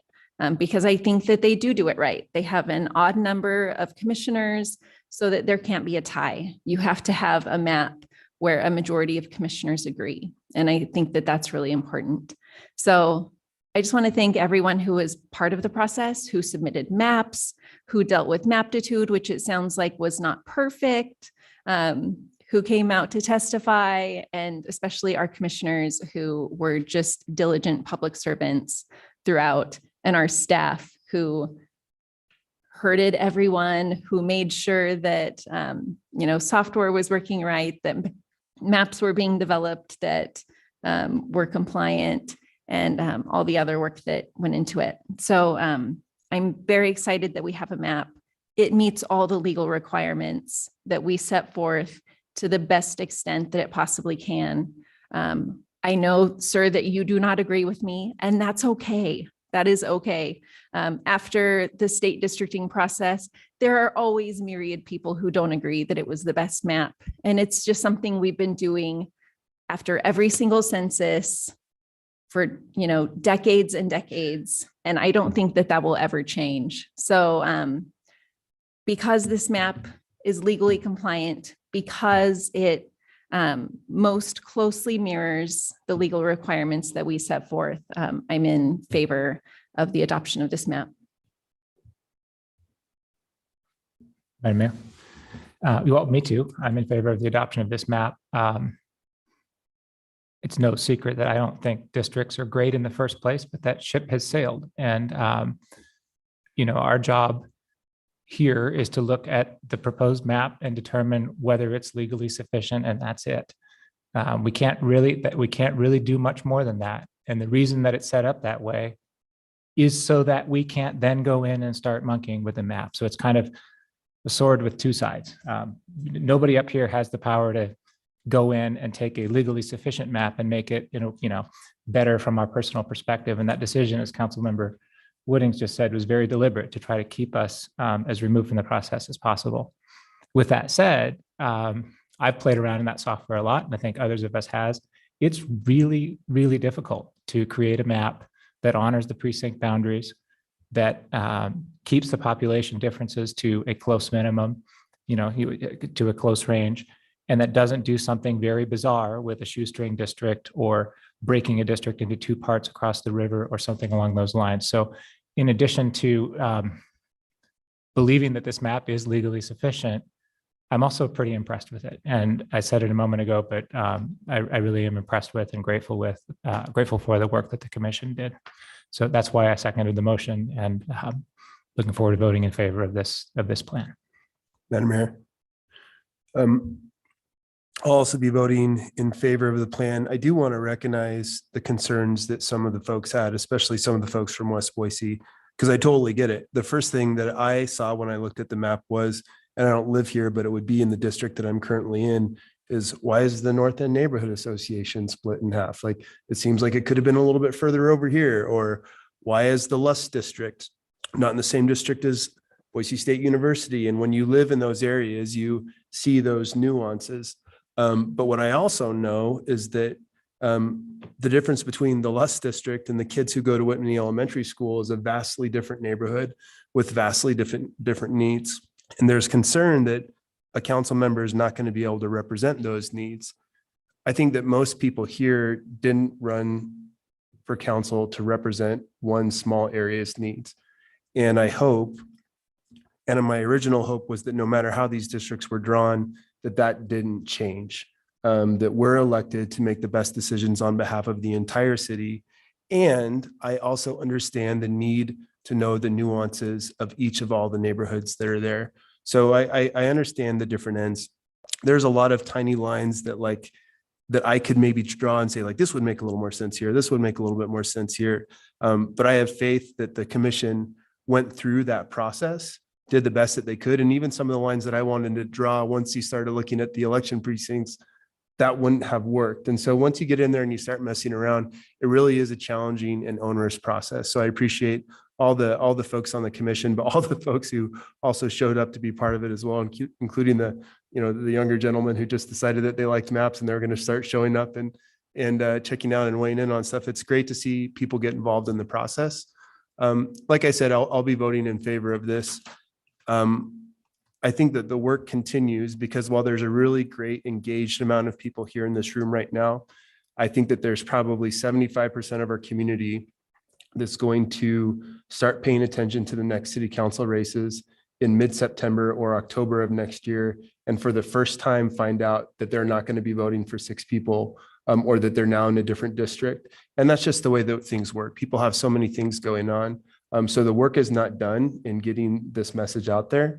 And I guess I would say for any current or future city council member, now we have districts and there is an obligation to make sure that we know those districts really well, but there's still an obligation that we know our city really well and that we're making decisions on behalf of the entire city. Madam Mayor, thank you. I will vote in favor of moving this forward to reading. It's not a vote to approve it. It is a vote to move it forward. The reason is that it does meet the criteria that is our standard of review. And importantly, the concerns I've heard tonight are all based on the idea that this city council will now represent particular interests in the city of Boise instead of representing the city of Boise and the interests of all of the people in the city of Boise. That's been my concern all along with the move to districts, that we become a city divided rather than a city united. And I've served on this council for a very long time. I've always felt like I represented every citizen in the city of Boise. I didn't represent the North End. I grew up on the West Bench. My grandparents lived in the East End. I have children in Southeast Boise, Southwest Boise, and Northwest Boise. These are all parts of the city I love. They're all parts of the city that have people that I feel like I represent. And I hope that this process doesn't create the notion that your city council member only represents a small portion of the city or a small interest within the city. If that happens because of this change in our law, it will hurt this city for the worst. And so while I might have done something different personally, if I'd been drawing this map, I, like Councilmember Bajent, played around, and there's lots of different ways to do it. What's important to me is that it is balanced by population. It doesn't split precincts. It tries to the extent it could to keep communities together. And at the end of the day, all of these districts represent the people of Boise. They don't represent just a small portion of it from my point of view. Thank you. Heather? Thank you, Madam Mayor. Like Councilman Bajent said, the ship has sailed when it comes to districts, but I do think it's important to highlight how this new districting system affects the ability for people from different segments of our society to participate. As you may know, I'm the only renter on the Boise City Council. And I was notified the day after Thanksgiving that my lease will not be renewed at the home where I have lived for 10 years. And so I wrote an email to the Ada County Elections Office just to find out what I need to do to make sure I stay in compliance to continue to serve out my term that I currently have with the City Council. And so if we did not have this district system, I could look for affordable housing in any part of the city limits of Boise. So I just share that because I just want to point out that, you know, with this districting system, the big driver has been about geographic representation. And that certainly is one element, but when we had an at-large system, anybody who felt the call, like I did, like all the members of this council did, who felt called to run for a seat on the city council, were able to do so. Anybody. And now the onus is to find affordable housing in what is at this moment District 3 and will become District 6. My concern is this district system is going to limit who can be a part of this process moving forward. Certainly, I think it's great that folks are going to have geographic representation when folks from those 6 different areas are called. My hope is that we will also have folks from diverse backgrounds, folks who aren't necessarily property owners.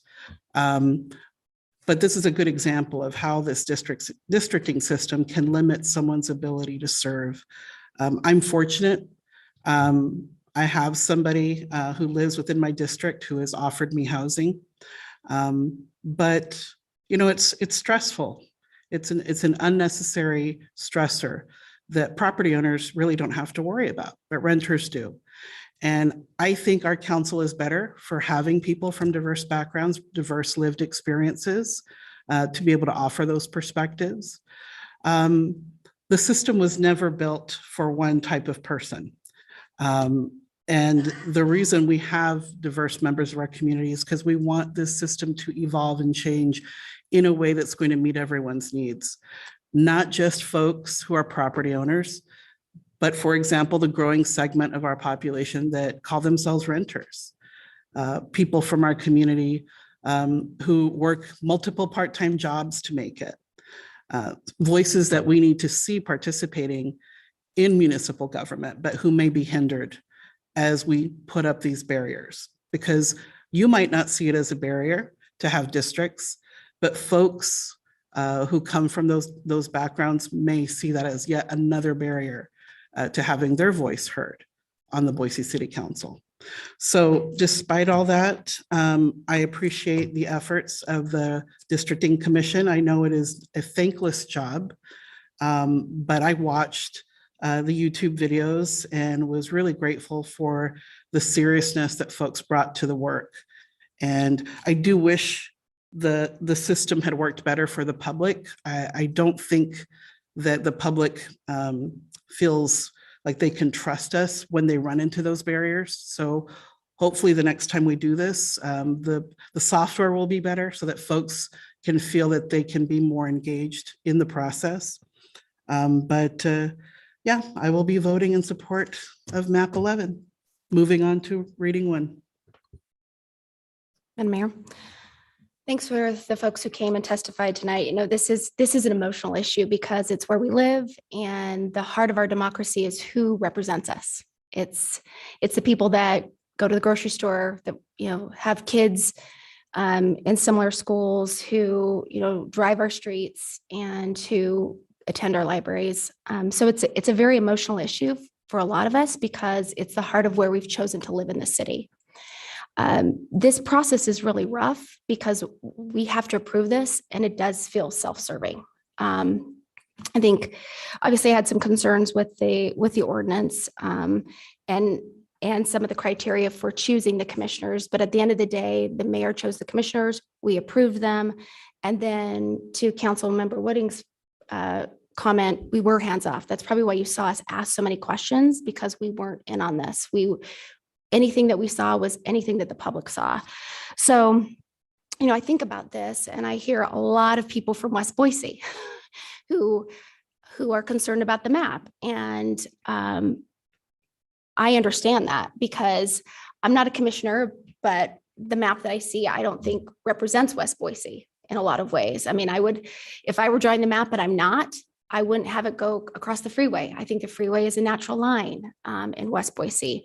But that's irrelevant because that wasn't my job. My job is to approve it and to see if it met the legal criteria. You know, I've given a lot of thought about this when people were testifying, because if we remanded it back to the commission, what would change? And it seems like they've had this debate already, and it was a really tight vote. So my concern is if we remand it because we don't feel like there's adequate representation, is that going to really change a vote, or is it just going to come back? So I've really struggled with this and what to do, because it does carve up West Boise in a way that doesn't make a lot of sense to me. But I don't think we want city council people changing boundaries up here. That is too cozy and not what our democracy needs. So I'm going to choose to vote to send this to first reading. It's a map that, like I said, I wouldn't have chosen, but the legal requirements are such that I think we need to uphold what the legal requirements were. And it was precincts first, neighborhoods second. If it was neighborhoods first, precincts second, we would have seen a different map, but that wasn't the legal requirement. Madam Mayor, I was made aware, thank you, staff, that we're actually running up against the calendar year in the final adoption of this ordinance. So I would just like to modify my motion that ORD 56-22 be read by number and title only and filed for the second reading calendar. The seconder agrees.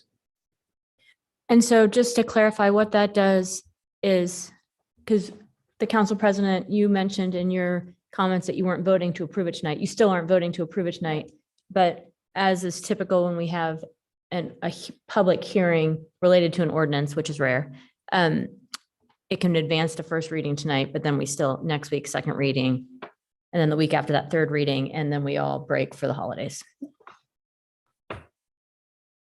Is there further discussion?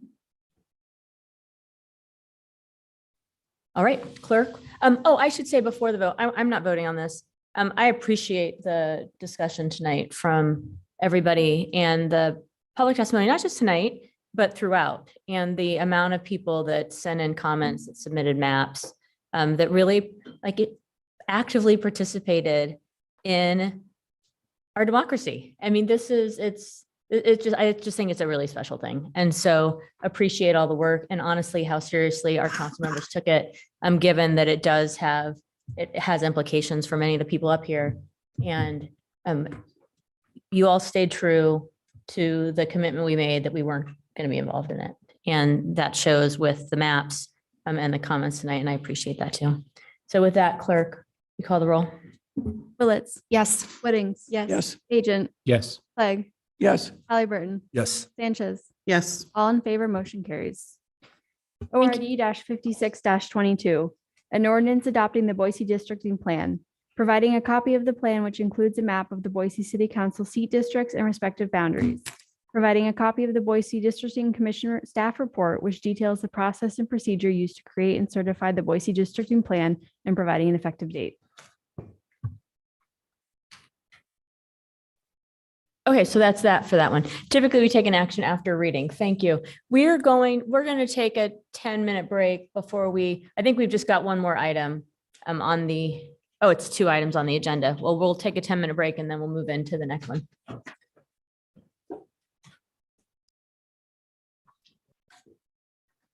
That's funny, I'm cold. Welcome back. We've got CR 22-17 Gem State Planning up first. Good evening, Madam Mayor, members of the council. The item before you is a request to annex approximately 7.8 acres located at 7735 West Victory Road with an R1C zoning designation. A preliminary plat for a residential subdivision comprised of 6 common and 35. Excuse me, buildable- sorry. Could you talk a little bit louder and a little slower? There's something about the sound that's a little tough to hear you. Thanks. Okay. Good evening, Madam Mayor, members of the council. The item before you is a request to annex approximately 7.8 acres located at 7735 West Victory Road with an R1C zoning designation. A preliminary plat for a residential subdivision comprised of 6 common and 35 buildable lots is also proposed.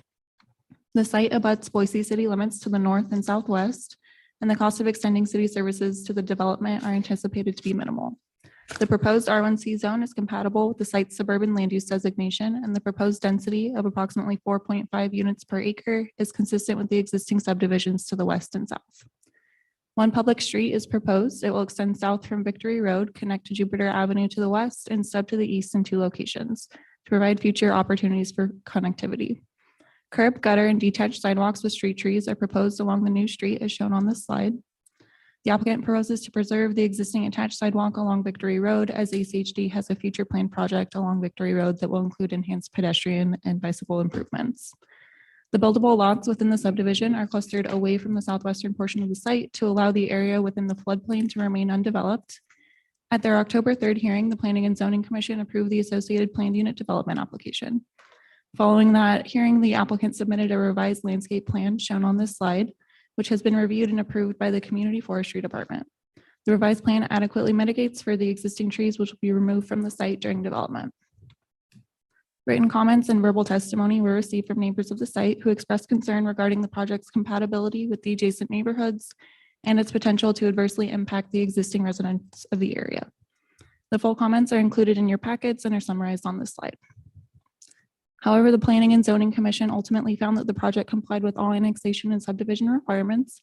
In conclusion, the commission recommended approval of the annexation and subdivision, and I will stand for any questions.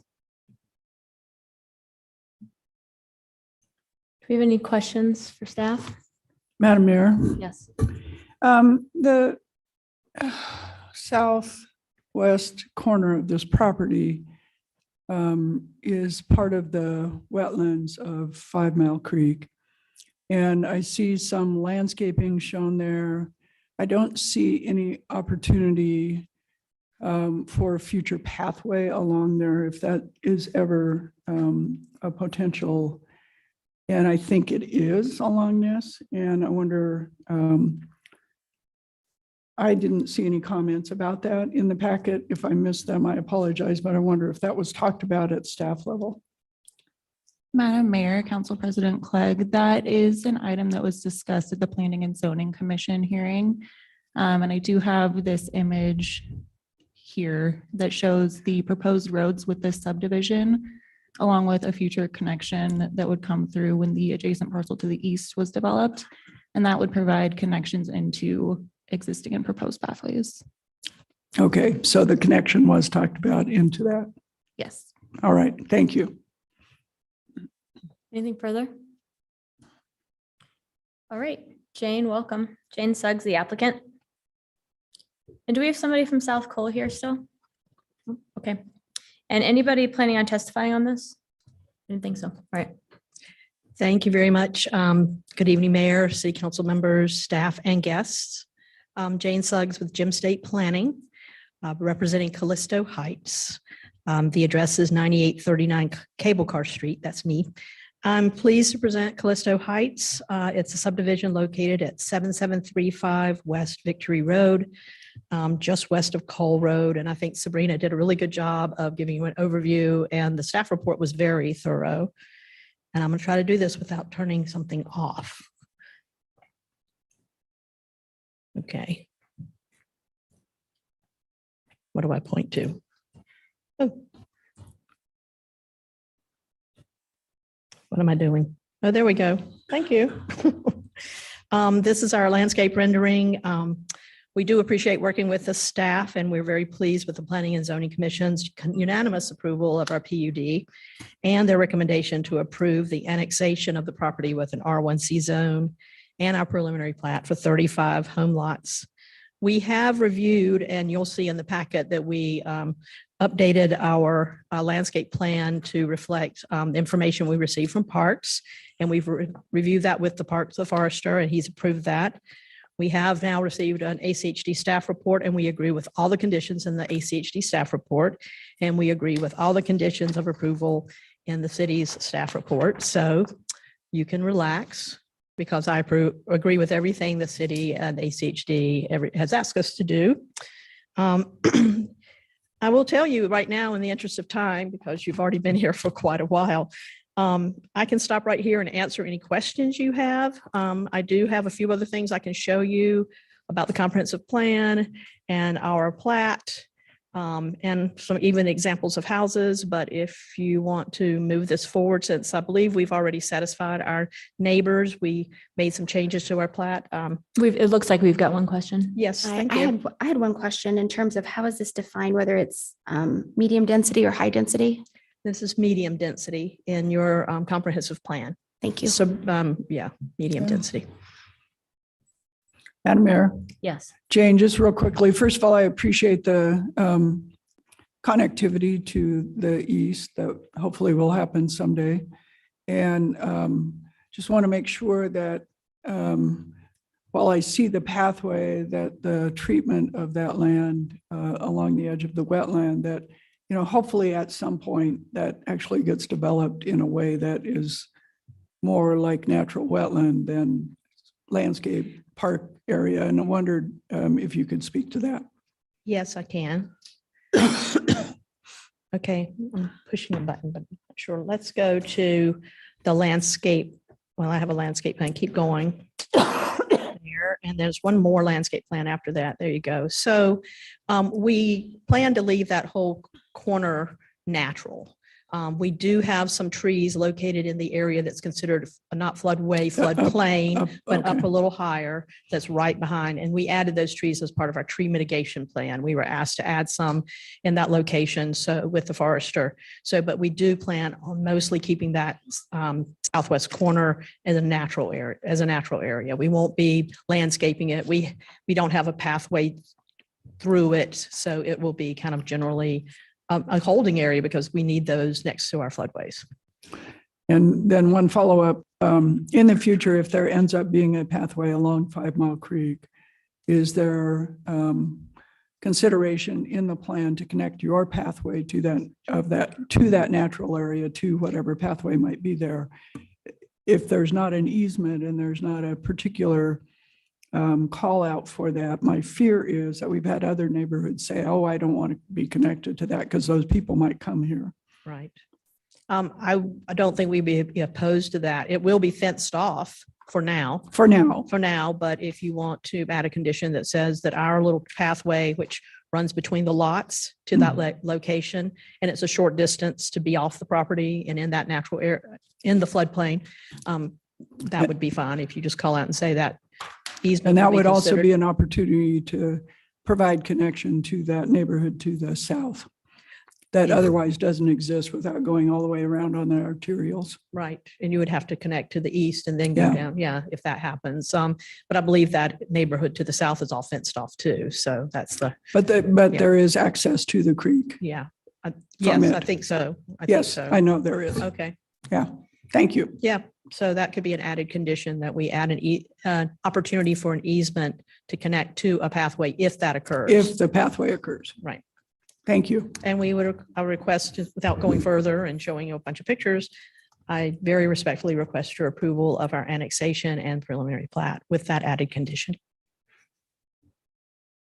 Thank you. All Thank you. right, there's nobody here from the public. Madam Mayor, I have one person online. Oh, online, great. This is Julie Holvey. Okay. For this item? Okay.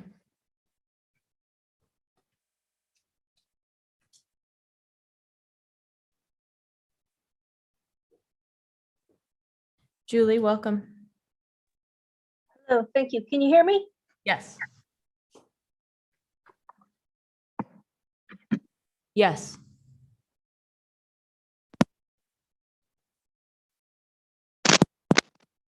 Okay, can you hear me? Yes. Thank you. I would just make some observations about this application and development. I know our community is always talking about needing more housing and more density.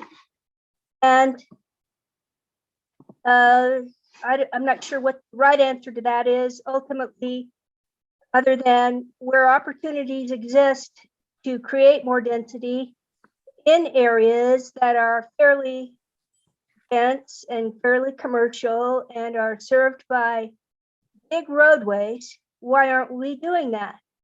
For example, if you wanted to look at page 1122 of your report tonight, or I could share my screen. 1122 talks about the adjacent land uses and zoning of this property. And interestingly, I'm fairly familiar with this property. A family member of mine owned the corner of Victory and Cole Road back in the 70s where a home was built. It's now overrun by commercial activities. There's gas stations on a few of the corners. It's really not so residential. North is M1D. This is page 1122 of your report. South is R4. East is RSW, which is an Ada County designation, I guess. And west is A1 open land and RSW, R4, and R6 medium density. This to me seems to be a prime location to do more than R1C zoning. I know it'd be desirable, but with those little rolling hills, a lot of this could be very hidden from the large landowners.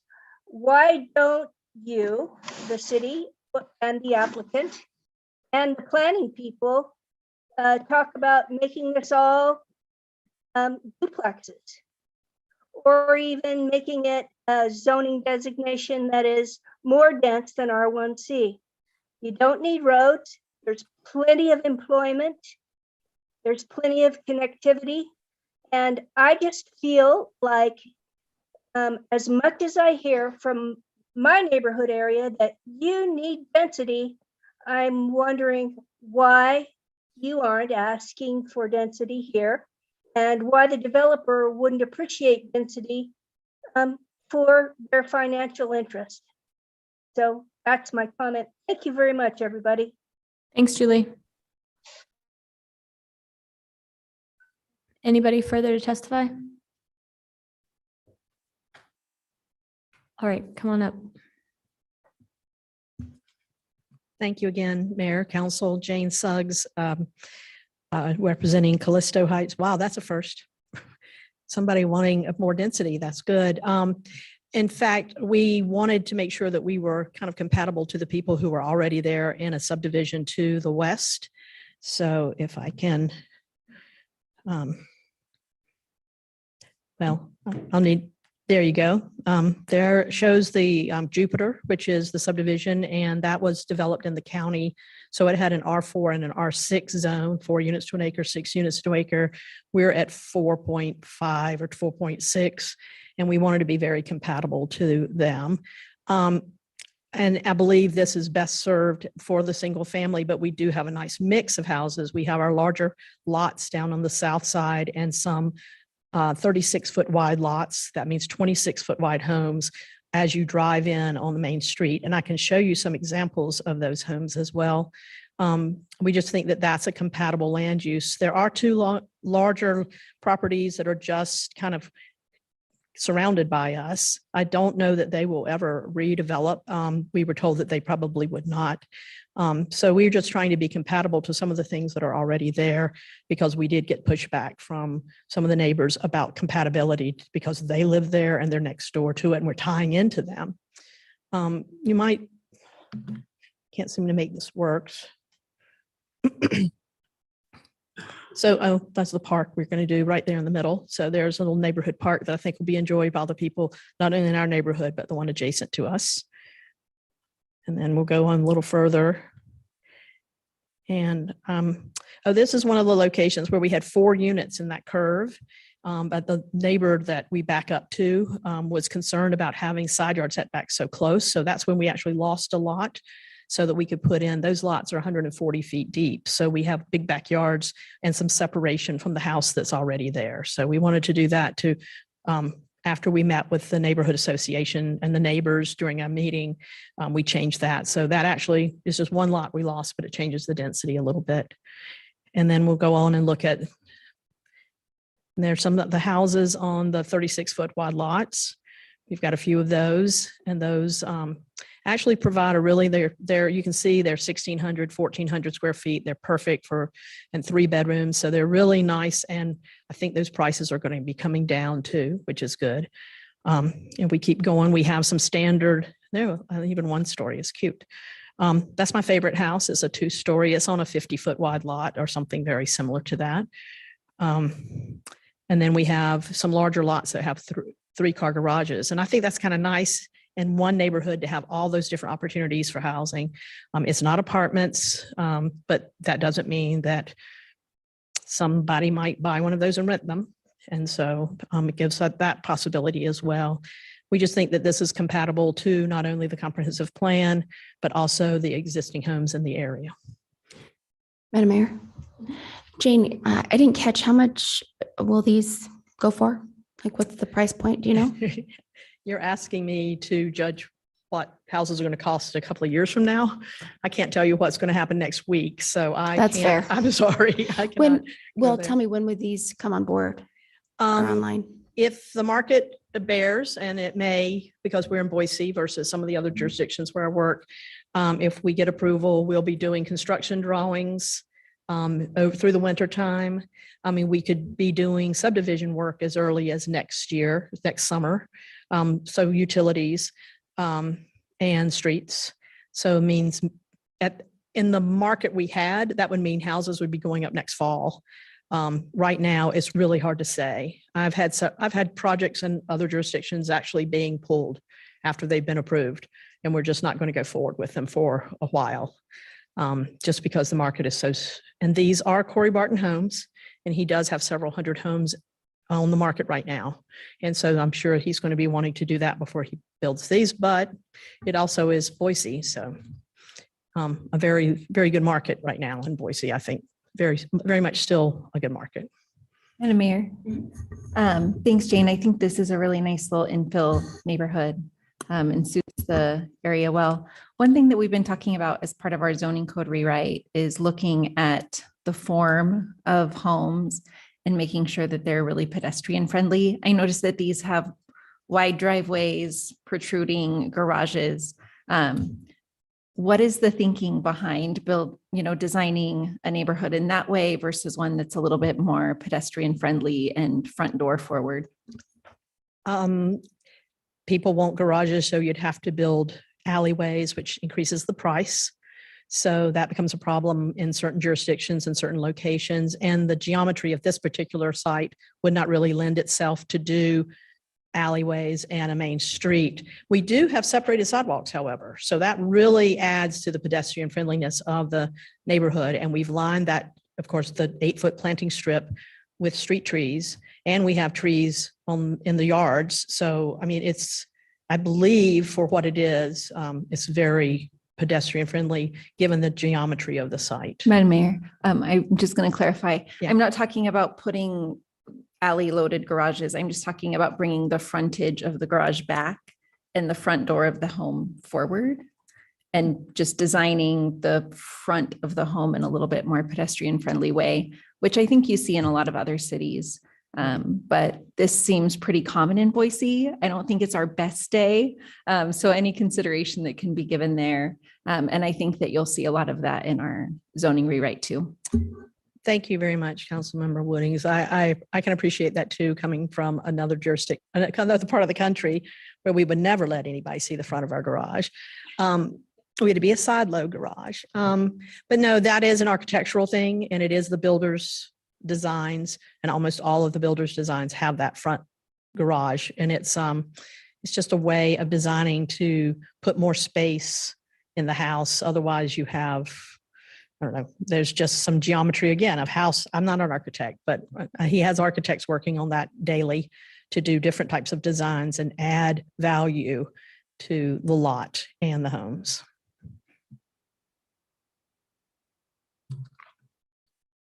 All right. Thank you. Thank you. Did you just raise your hand? Oh, sorry. No. Were you planning on testifying? All right. So sure, I'm going to have you come on up. Typically, Jane, you've got 1 minute and 56 seconds left, so I'll let you come up for a rebuttal again. I'm typically when I ask if there are people here to testify, you need to do it before we move into rebuttal, but come on up. You can do that now. You'll need to give us your name and address. And then Jane, if you feel the need, you can. Thanks.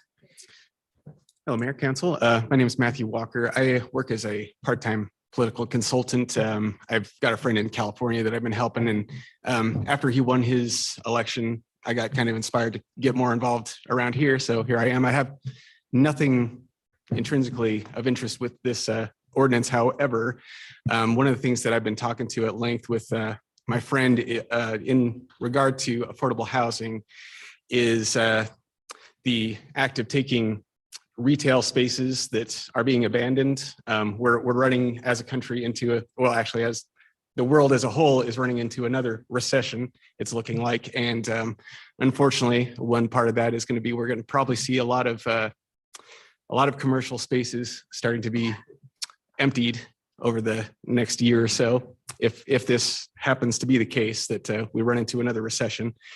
So one thing that I've worked with my friend down in California is there's a old shopping mall, for instance, that they are going to renovate. Sir, I'm sorry. I'm going to stop you.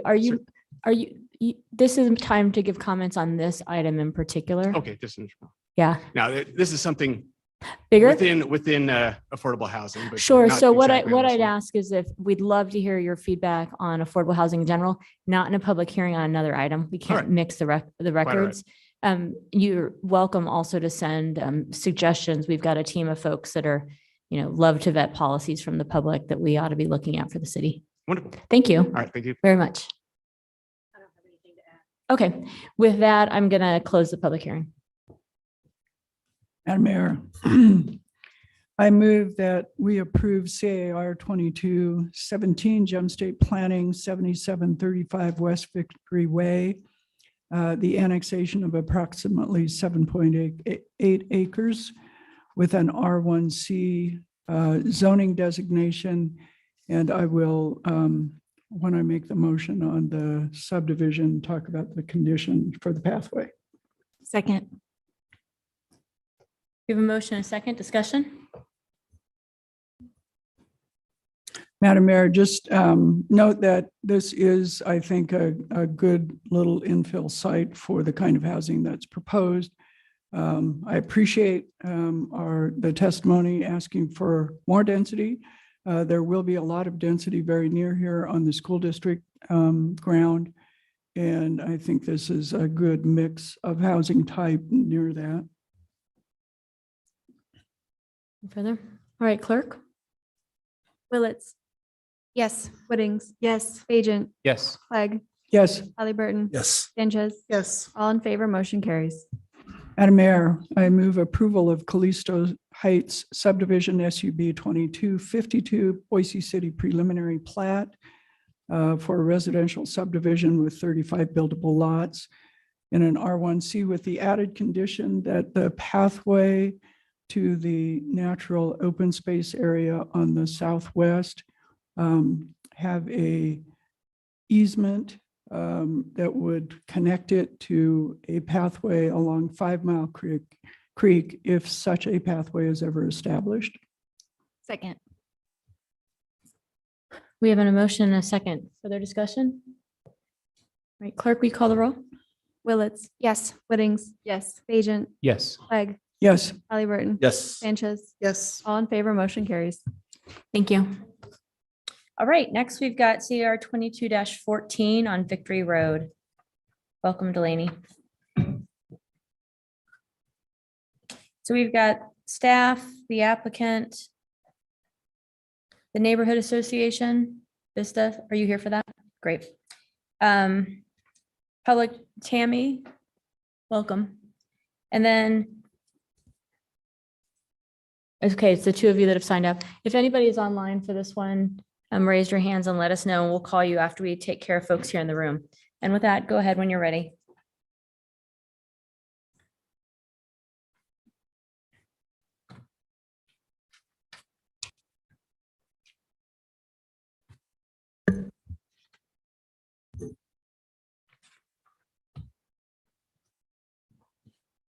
All right, good evening, Madam Mayor, members of the council. Before you is a request for a rezone and subdivision. The project site is approximately 18 acres located at 2521 West Victory Road. This property is within the Central Bench planning area and is situated between downtown and the airport. Less than a quarter mile from the site is a bus stop at Vista and Canal, which is served by VRT Route 3. Directly north is the Melody Thornton Mobile Home Park and Sugar Pine Townhomes. To the northwest is a hotel and medical office. To the northeast is single-family residential neighborhood. Directly adjacent to the site on the east is a vacant parcel anticipated to redevelop with a similar density. And to the west is a 5-acre agricultural property. Beyond the New York Canal to the south is the Sunrise Rim residential neighborhood. This site has a designation of mixed use, which is intended to promote a more compact, pedestrian, and transit-oriented pattern of development. The rezone request is to go to R3, which would allow for a maximum of 43.5 units per acre. The proposed project would have a total density of just under 20 units per acre. This project would offer a variety of housing types, products, as well as neighborhood amenities and improved connectivity. The proposed multifamily use is consistent with Blueprint Boise's mixed use designation and is adequately served by existing utilities and city services. Due to the specific use and location of the property, a development agreement was included with the application. This provides assurances to the neighborhood. Any changes to the project would have to go back through a public hearing process. In summary, the DA does tie the rezone to the conceptual plans provided, places limitations on vehicular access, and specifies pathway location and requires community amenities. On October 3rd, the Planning and Zoning Commission approved an associated PUD for 358 multifamily units comprised of 3-story apartments and townhomes. The proposed buildings are within the maximum allowed 45-foot height limit of the R3 zone.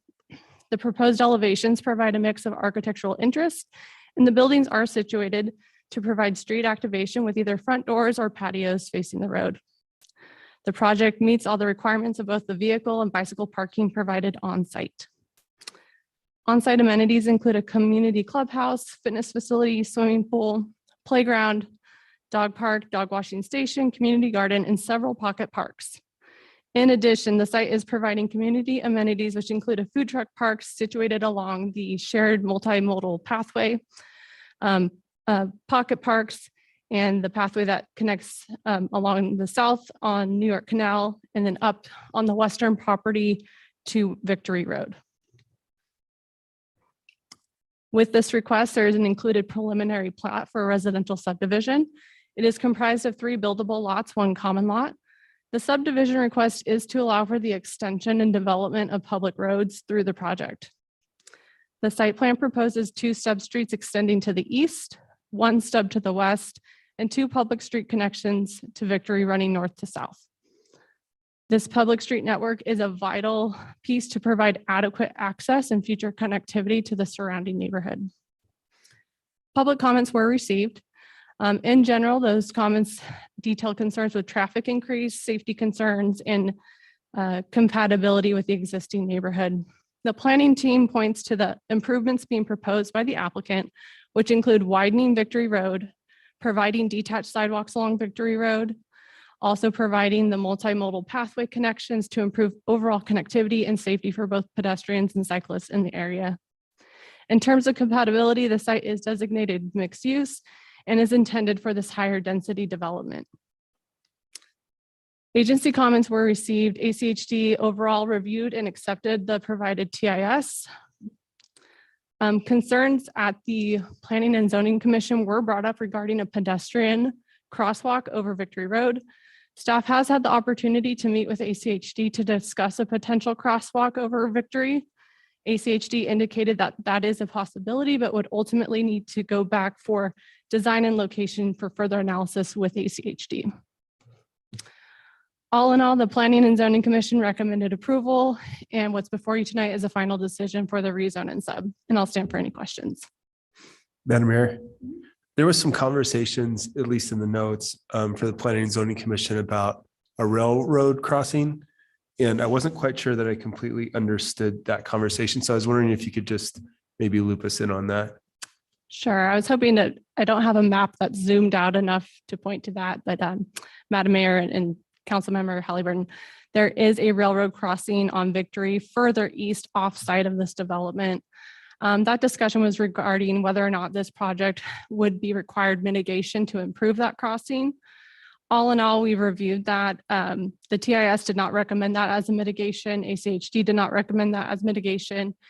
And in conclusion, there's just not a nexus to make the developer improve that crossing. I will note with conversations with ACHD, it's in their 5-year work plan to improve sidewalks over the railroad crossing. So within the 5-year work plan, there is plans for a 5 to 7 foot wide attached sidewalk to go over the railroad crossing. That's super helpful, Madam Mayor. Is it just like if we could look at this map and go like 100 yards further, we would probably see it? Further east towards Further Federal, east. yeah. Perfect, thank you.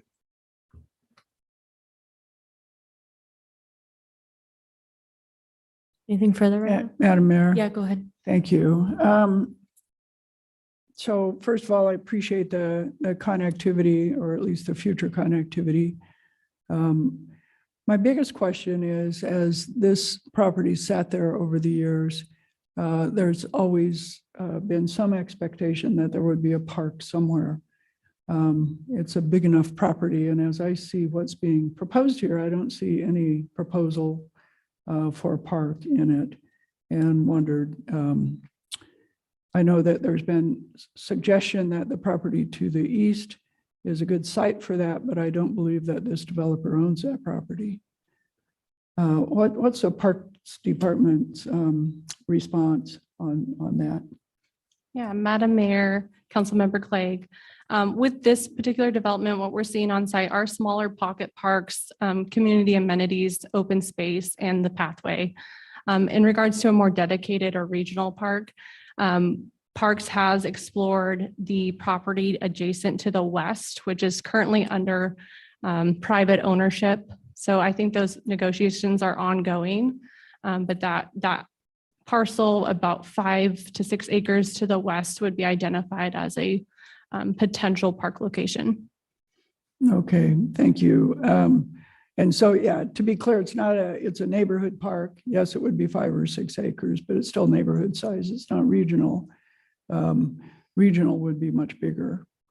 Thanks.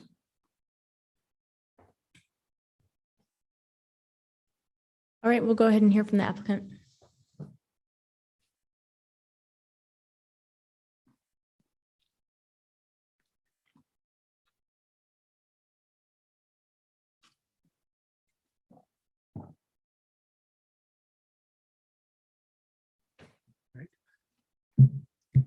Good evening, Madam Mayor, members of the council. My name is Ryan Morgan. I live at 333 Josephine Street, Denver, Colorado. I'd like to start by stating how enjoyable it has been to work and collaborate with the planning department. Their thoroughness, thoughtfulness, and passion has helped to make this community a world-class development. I'd also like to thank the Vista Neighborhood Association for their continued communication and efforts to help us design this project together. I'm a third-generation real estate developer. I have lived and built apartment communities and homes across the country and in every time zone. My passion is people and building a better world for our residents, neighbors, and our communities. We build best-in-class projects and have won many awards throughout the years for our thoughtfulness and design.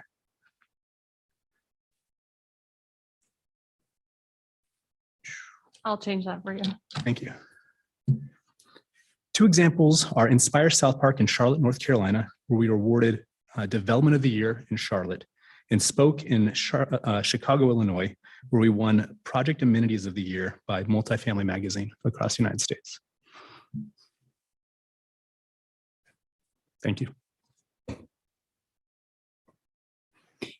Good evening, Mayor and members of the council. Deborah Nelson, 601 West Bannock Street in Boise. I'm going to skip over a few things that the ladies covered really well here. Get right into the site plan. You can see here that the site plan in 2 different formats. The site includes a mix of multifamily residential units, including apartments and townhomes with a mix of bedroom counts.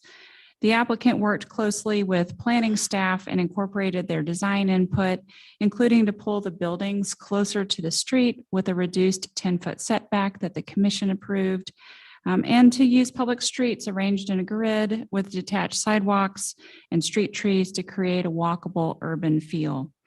The apartment buildings all have tuck-under garages, and the remaining limited surface parking is interior and out of sight from the main streets and pedestrian pathways. A centralized amenity complex includes a clubhouse and fitness, pool, and lounge areas. The pink trees that you can see on the plan surround pocket parks with benches and plazas for gathering areas. Along the canal to the south is the 20-foot wide multi-use pathway. This area will be programmed for both residents and the community with pop-up commercial activities such as food trucks. There's also a dog park, green space, and a community garden along the pathway. The project will also add the 10-foot multi-use pathway running north-south along the west side to provide the connection back up to Victory before the property to the west develops. Pedestrian walkways also run north-south and east-west throughout, providing multiple connection points to all sides. Sorry, Deb, that might not work. Okay, would you mind skipping that one? The proposed R3 zoning does not burden city services. The site is infill surrounded by city limits, making it an efficient utilization of existing services and infrastructure without added sprawl or lengthening commutes. The site is adjacent to a transitional commercial arterial road in Vista Avenue, which is served by VRT Route 3, heading downtown and to the airport. If you could change it. Seasons on the Bench supports a number of comprehensive plan goals, including to promote compact walkable development patterns, to support transit routes, and to enhance pedestrian activity. Slide, please. R3 zoning is consistent with the surrounding zoning and the planned and existing uses. The site is surrounded by residential and commercial zoning, including R3 zoning immediately north across Victory. Slide, please. The adjacent property to the east is also proposed for R3 zoning. The site is also surrounded by existing and planned commercial and residential uses. These zones and uses are all compatible with R3 on this site. Next slide, please. Neighbors have raised concerns about Traffic, the development team did prepare a traffic study in May that actually anticipated 402 units, so 44 more than the development now includes, making for a conservative study. The study also took into account the trips from the planned development to the east. The traffic study concluded that based on the level of service standards established by ACHD, all of the study area roadways and intersections will continue to meet levels of service with the full build out of this project and the project to the east. Neighbors have also raised concerns about road infrastructure, but as Delaney noted, this development will provide significant new infrastructure improvements, widening Victory Road, providing a new bike lane, adding curb gutter and detached sidewalks, adding the multi-use pathway along the canal and along our western border. With the proposed development to the east, this will create new recreational access for the entire community. And of course, the applicant will pay impact fees to ACHD to pay the development's proportionate share of offsite infrastructure needs. And finally, as Delaney noted, the applicant has also approached ACHD directly to discuss the possible crosswalk across Victory Road. And ACHD has said they will work with the project and the adjoining developer to explore this opportunity, and the applicant here will continue to work with ACHD on that effort. The neighbors finally have raised concerns about speeding. Developing an empty site will naturally decrease the speeding on Victory Road. When people see a vacant and underutilized land, they think that they can fly down the street. But vehicular use with cars turning in and out, access points and street improvements with detached sidewalks and street trees naturally do slow down traffic in the area. Next slide, please. The PUD is already approved and the project will go through design review, but we wanted to give you a feel of the quality of the design and how this community will live and integrate into the area. Here with the main entry, you can see some of the flat roof features that were encouraged by staff and incorporated into the design, distinct end caps reflecting the design and input from staff, different bulb outs and materials. Next slide, please. You can see looking southwest. We've added the first floor patios there to further activate the street level. And next slide, looking west, you can see some more of that street activation and engagement with the balconies at the street level. Next slide. On this northeast corner, you can see the end cap and brick to break up the materiality and still offer that contemporary feel. The balconies are in a variety of different materials. Next slide. Here's the view towards the clubhouse. This is facing the clubhouse from the north on that main entry. You can see the crosswalk here and the festival lighting.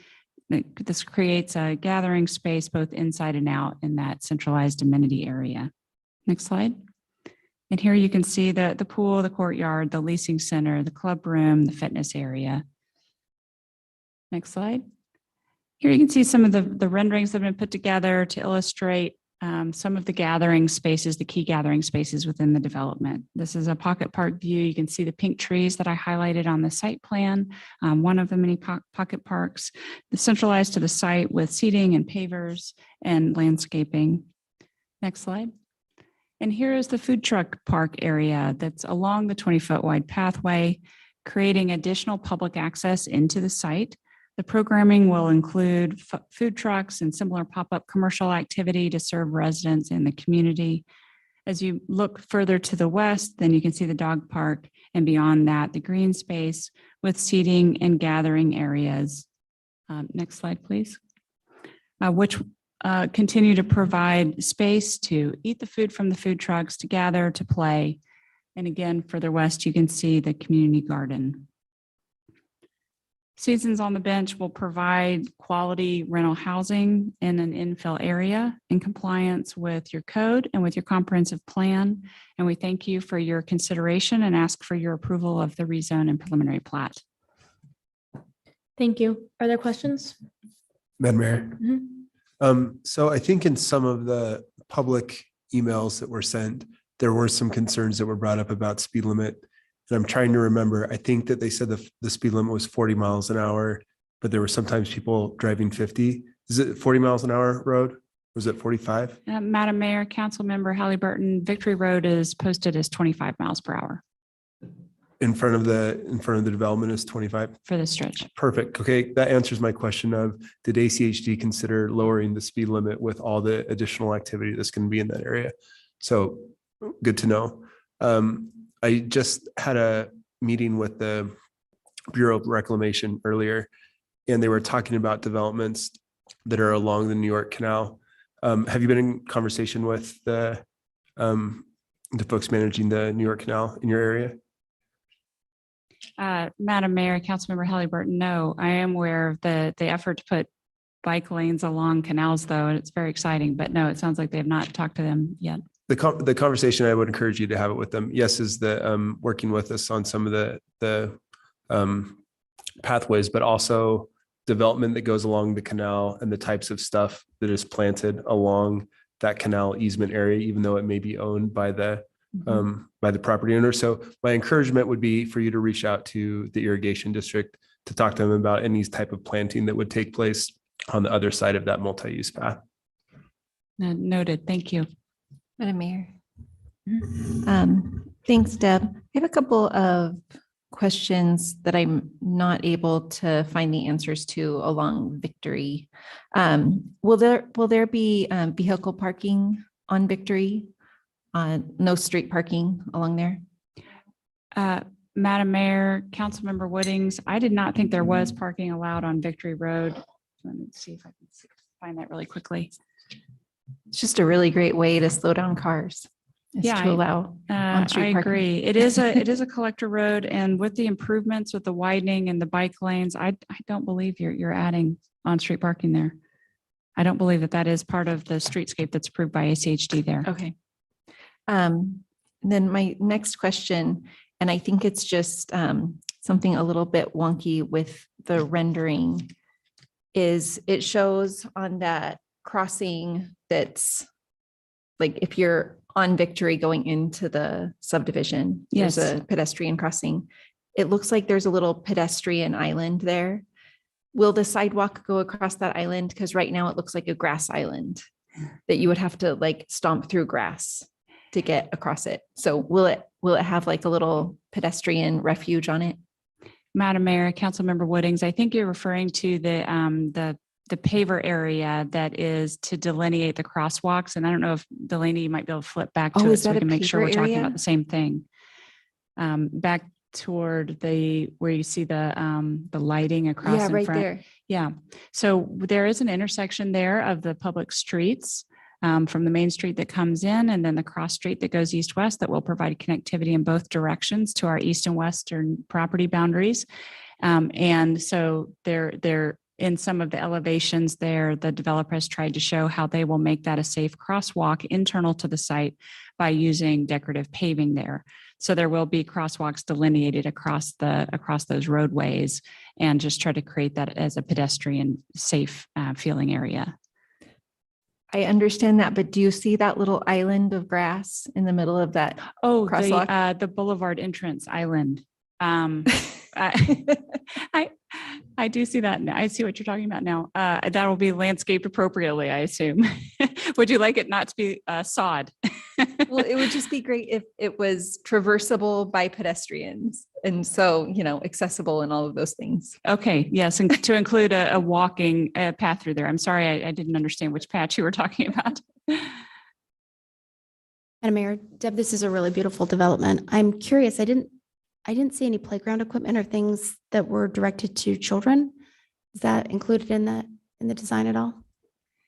Do you want to talk to that? Madam Mayor, Councilwoman Lutz, we actually don't have a playground planned. We have a community garden, a number of pocket parks and areas. We do have the grassy area. That was the last rendering that was shown for gathering spaces throughout in the dog park area, but there's not a designated, I would call it, for children play area. Yeah, I didn't know if you were marketing it more to singles or if it was more, if families were your target market. There will be an array of bedroom types, including the townhomes, but I couldn't say we're targeting families more than anyone else. Thanks. Go ahead, Thank you. If you could go back to the rendering that we were looking at when Councilmember Woodings was talking, I'd appreciate it. Thanks.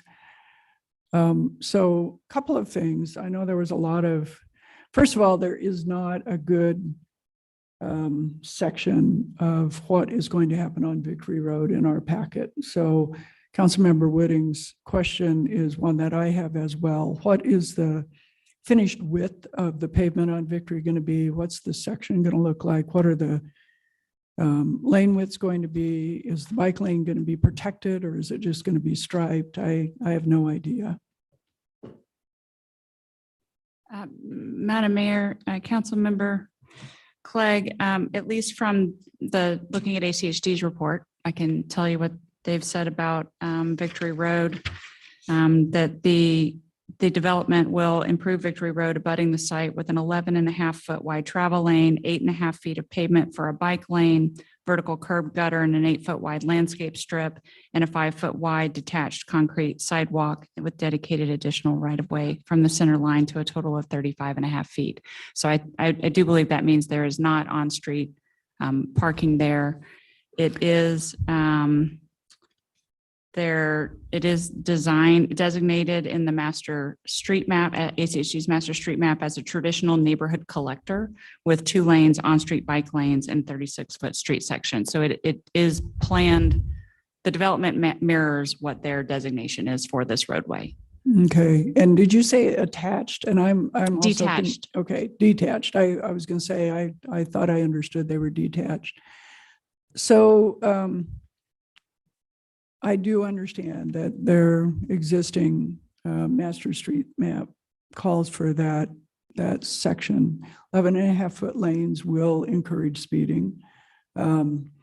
There won't be a buffer between the lane and the bike lane, even though the bike lane is wide. So I'm going to suggest, this is a preliminary plat, that our staff continue to work with ACHD on that road section so that we get one that's actually safe for both drivers and bicyclists, because I'm not sure in that configuration that it will do the things that we'd like it to do without the parking, without any protection for the bike lane.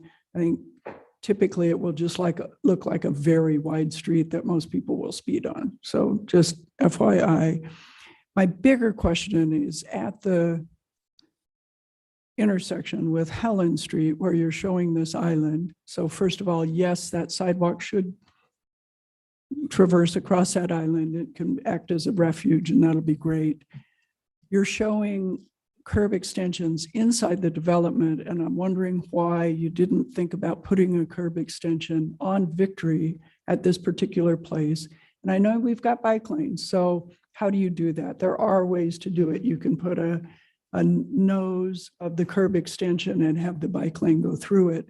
And that would in fact slow people down at this intersection. I wonder if you considered any kind of a design like that. I'm not aware of any design considered that way. And I don't know if ACHD would approve such a design, but as far as the collaboration of working with them to see if they would, I don't think we have any objections. So certainly open to that. And that would ultimately help with a crossing there because it would shorten the crossing distance, and ultimately there should be a crosswalk there. So, all right, thank you. Thank you.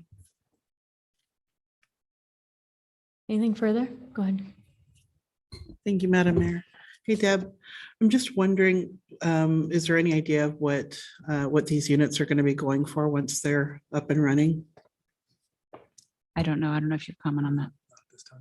Mayor, Councilmember Sanchez, it sounds like not at this time. We don't know. All right, thank you. Thank you.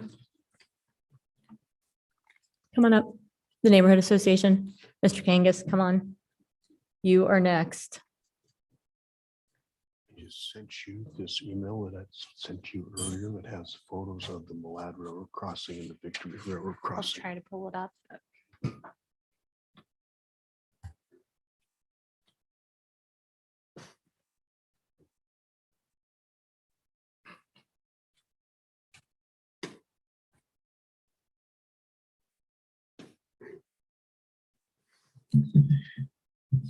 Madam Mayor and City Council, my name is Dave Kangas, and I am speaking to you today on behalf of the Vista Neighborhood Association. The Vista Neighborhood Association cannot support this project without conditions. From the beginning, we've always known that these properties were going to be getting developed, and they've kind of come across all at once. So we're overwhelmed with the size and scope of them. For this particular project and developer, we really appreciate the quality and the design of what is being planned and prepared. We appreciate the time that he's spent with planning and zoning on designing a nice quality project where the surface parkings to the interior, the buildings aren't of excessive height. They're offering a lot of amenities. The problem is, and is just undescribably frustrating, traffic. From Canal and Vista, which connects Victory, that is the primary access, as will be Victory and Federal Way. That is a 25-mile-an-hour street, 2 lanes wide. It has substandard railroad crossings, and current traffic levels right now are a little over 2,700 trips a day. This development will double that by adding from the traffic plans 2,650. The next development is going to be over 5,000 additional trips. So we're going from 2,700 daily trips a day to over 10,000 on Little Victory Road. And this has been planned for quite a while. Layton's first approach was last December, and we have yet to see a comprehensive plan on how that traffic is going to be dealt with. This is the railroad crossing at Malad. Both of these crossings have no shoulders. They have no crossings or no sidewalks, nothing for a bike lane. There's been extensive work to create a bicycle-oriented development of both of these. I believe they have 400 bike parking stalls on this development. The one next door has over 600. There's no safe way of getting across Federal Way. There's no protected crossing there. We've got a great bike path. Both developers are planning on filling these up with Micron employees. But we have no idea, no plan, nothing that says how this traffic is going to be mitigated. This particular development in the traffic studies shows that it exceeds the levels coming in from Vista on Canal, turning right onto Victory. It shows that it meeting capacity on the left turn lane from Canal onto Vista. Right turn lanes coming down Federal Way onto Malad is overbooked, but they don't exceed the standards that require mitigation. Basically, this development is filling the picture for the traffic in this area on this street. The next development is going to double it. And nobody has told us what we're going to do. Currently, in the last 5 years of the traffic study from 2016 through 2020, there were 29 accidents. Quadruple that to 116. 18 injuries, quadruple that to 72 injuries. Vehicle on vehicle. Treasure Valley has just recently had 2 very tragic deaths to pedestrian and bicyclists. 116 accidents, vehicle on vehicle. What's going to happen when it's vehicle on pedestrian, vehicle on bicyclist? I do not understand, we do not comprehend how this project can be moving so far along and nobody has addressed the traffic. This photo right here, both of these photos are of a friend's neighbor. They have custody of a autistic brother that just loves to go to Jones Fabrics and Fred Meyer's. They love to walk there. How safe is that? There's no shoulder. There's no sidewalks. It's steep. It's going to take a lot of money and time to redo this railroad crossing. This is Victory. When you look at Malad, it's the same thing. Now, some of these projects are in the 5-year work plan, but there's no funding, there's no plans out. Nobody's come presented to us to assure us what's going on. On this particular development, the curve going around Victory to Canal should not have any parking. The capacity, when you look at the way, can you show the overhead that has both developments side by side? When you look at the where the project goes around the curve to Canal and then approaches Vista, there is a limited number of car spaces. You can only barely see it at the top left. There is a very limited length of space to hold vehicles to turn left onto Vista. I think you can probably get 7 or 8 cars in there. This development will max that out.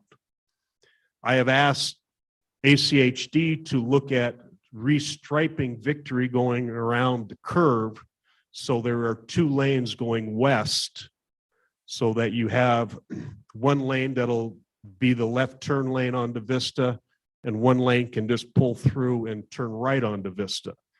If we don't do that, you'll have both of those backed up at Victory and Canal. And then you're going to get frustrated people. They're going to do alternative routes to down Columbus and cut through the neighborhood and finding shortcuts.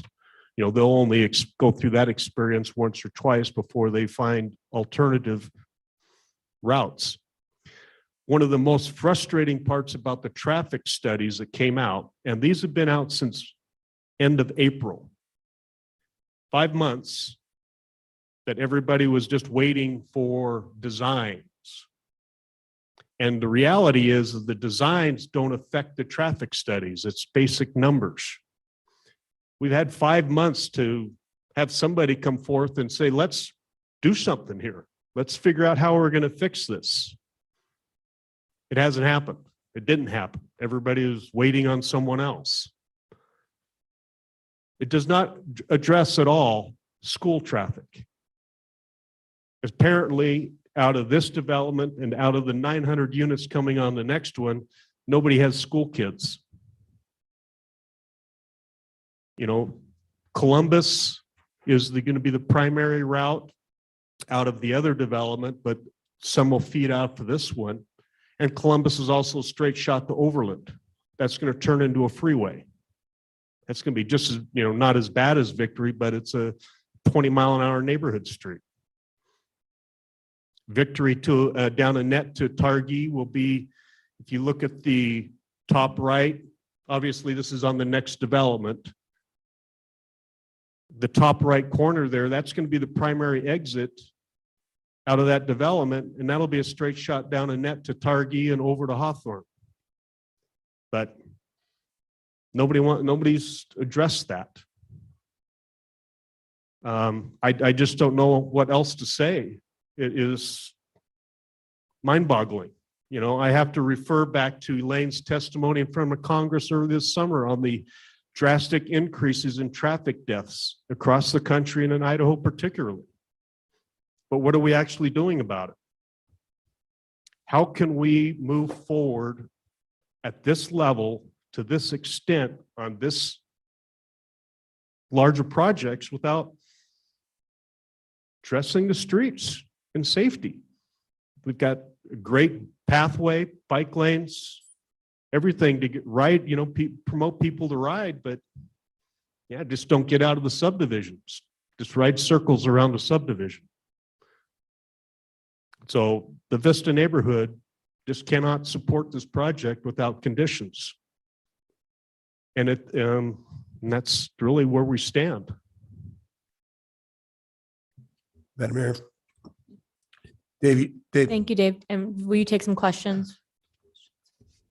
So one of the things that you just said that you can't be on board with this without conditions. Can you name what some of those specific conditions are that the Vista Neighborhood Association is asking for? Well, as I mentioned, this development kind of fills the picture up for the road network in this area. The next development is going to double that.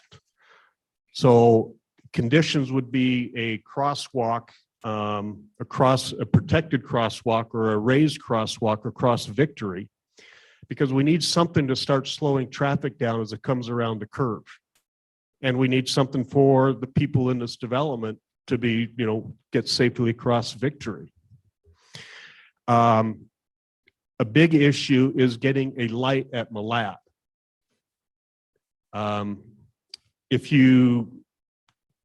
When you go out east on Victory to Federal Way, it's not a good left turn area for any significant amount of traffic. There's not a safe turn lane there, and you get competing traffic coming off of Federal Way turning left in front of you. So the majority of people that we're going to turn left on Federal Way are going to go over to Malad. That's what I do. That's the simplest way. But we need a protected crosswalk and a light. So I would say a raised crosswalk and funding towards the traffic signal at Malad would be a definite condition. I don't know exactly what's going to come out of the traffic report for the next project. That's not going to be out till Friday. And after the P&Z hearing for this one, I think I stomped and snorted loud enough that, people are working on it. But again, we have nothing. Madam Mayor, Dave, I've got two specific conditions. If you have any more, I'd gladly take them. I'll add a But- third. But I would ask that you try to keep it brief, the specific thing, but not the explanation, because I get the explanation. Without the snorting and stumping. as you Yeah. call it. I would say no parking around the curb on Victory from in front of this development to Canal. There should be no parking on either side.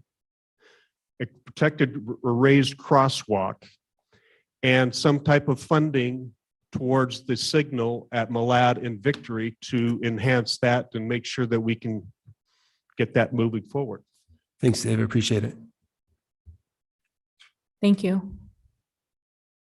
Okay. Tammy. Am I saying it right when I say Zocan?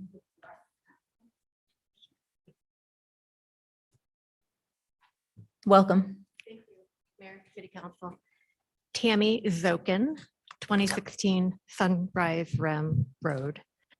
A few more things for that list would be the railroad crossing, and I have some other photos of that, having a safe way for everyone to cross that roadway, and then having some traffic mitigation measures along Victory to slow that traffic down. Some of the things that were talked about were the pedestrian crossing and also potentially bulb outs and other measures that are used other places in the city of Boise. Bulb outs, raised medians, road bumps, road humps, speed bumps, stop signs, enhanced pedestrian crossings, protected bike lanes.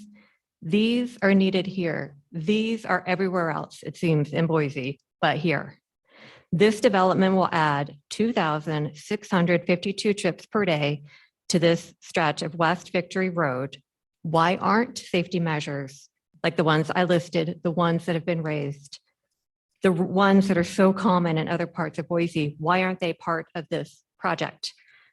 Why is it, for example, that Highlands Cove development consisting of 57 single-family homes on 54 acres triggered concerns about pre-development safety issues due to traffic and excessive speed, triggered a neighborhood traffic and pedestrian study, led to installation of traffic mitigation measures, including multiple stop sign controlled intersections for the purpose of safer pedestrian crossing and to reduce traffic speed.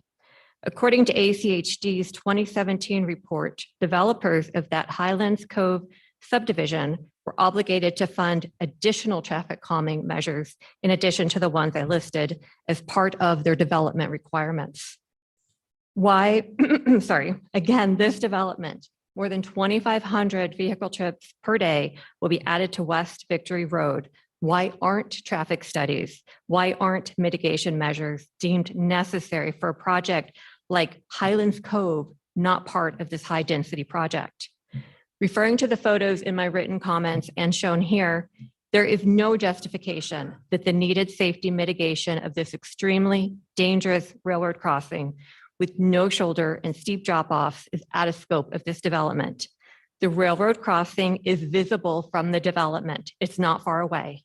Every individual accessing Federal Way from West Victory Road must cross that railroad crossing to get there. Again, as an example, the Highlands Cove traffic mitigation measures that I mentioned, those were all off-site. Those weren't even visible from that development. Also, right now in the city of Boise and other Boise communities, ACHD, the city of Boise, and others are collaborating on projects with the following stated project goals: safety for all users, improved comfort, accessibility, mobility, and safety for people walking and biking.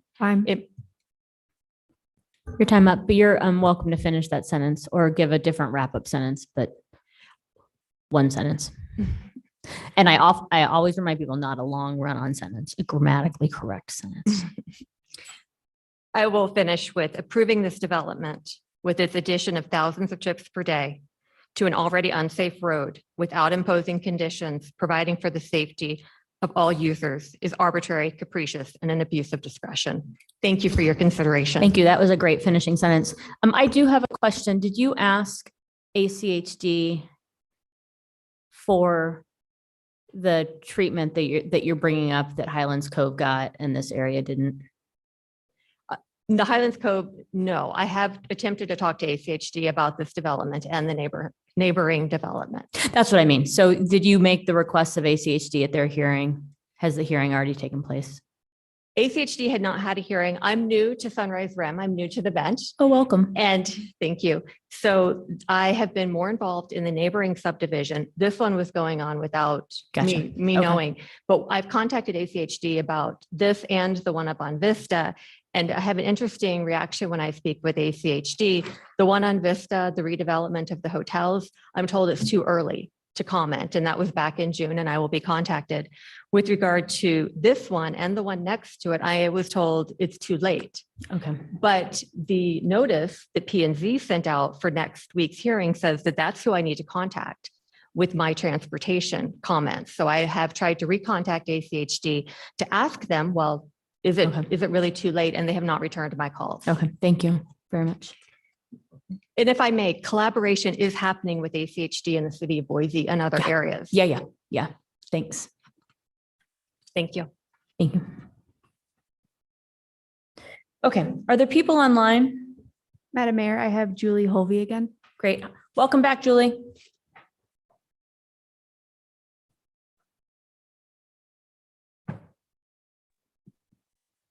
Okay. We Can you hear me now? Yep, we can hear you.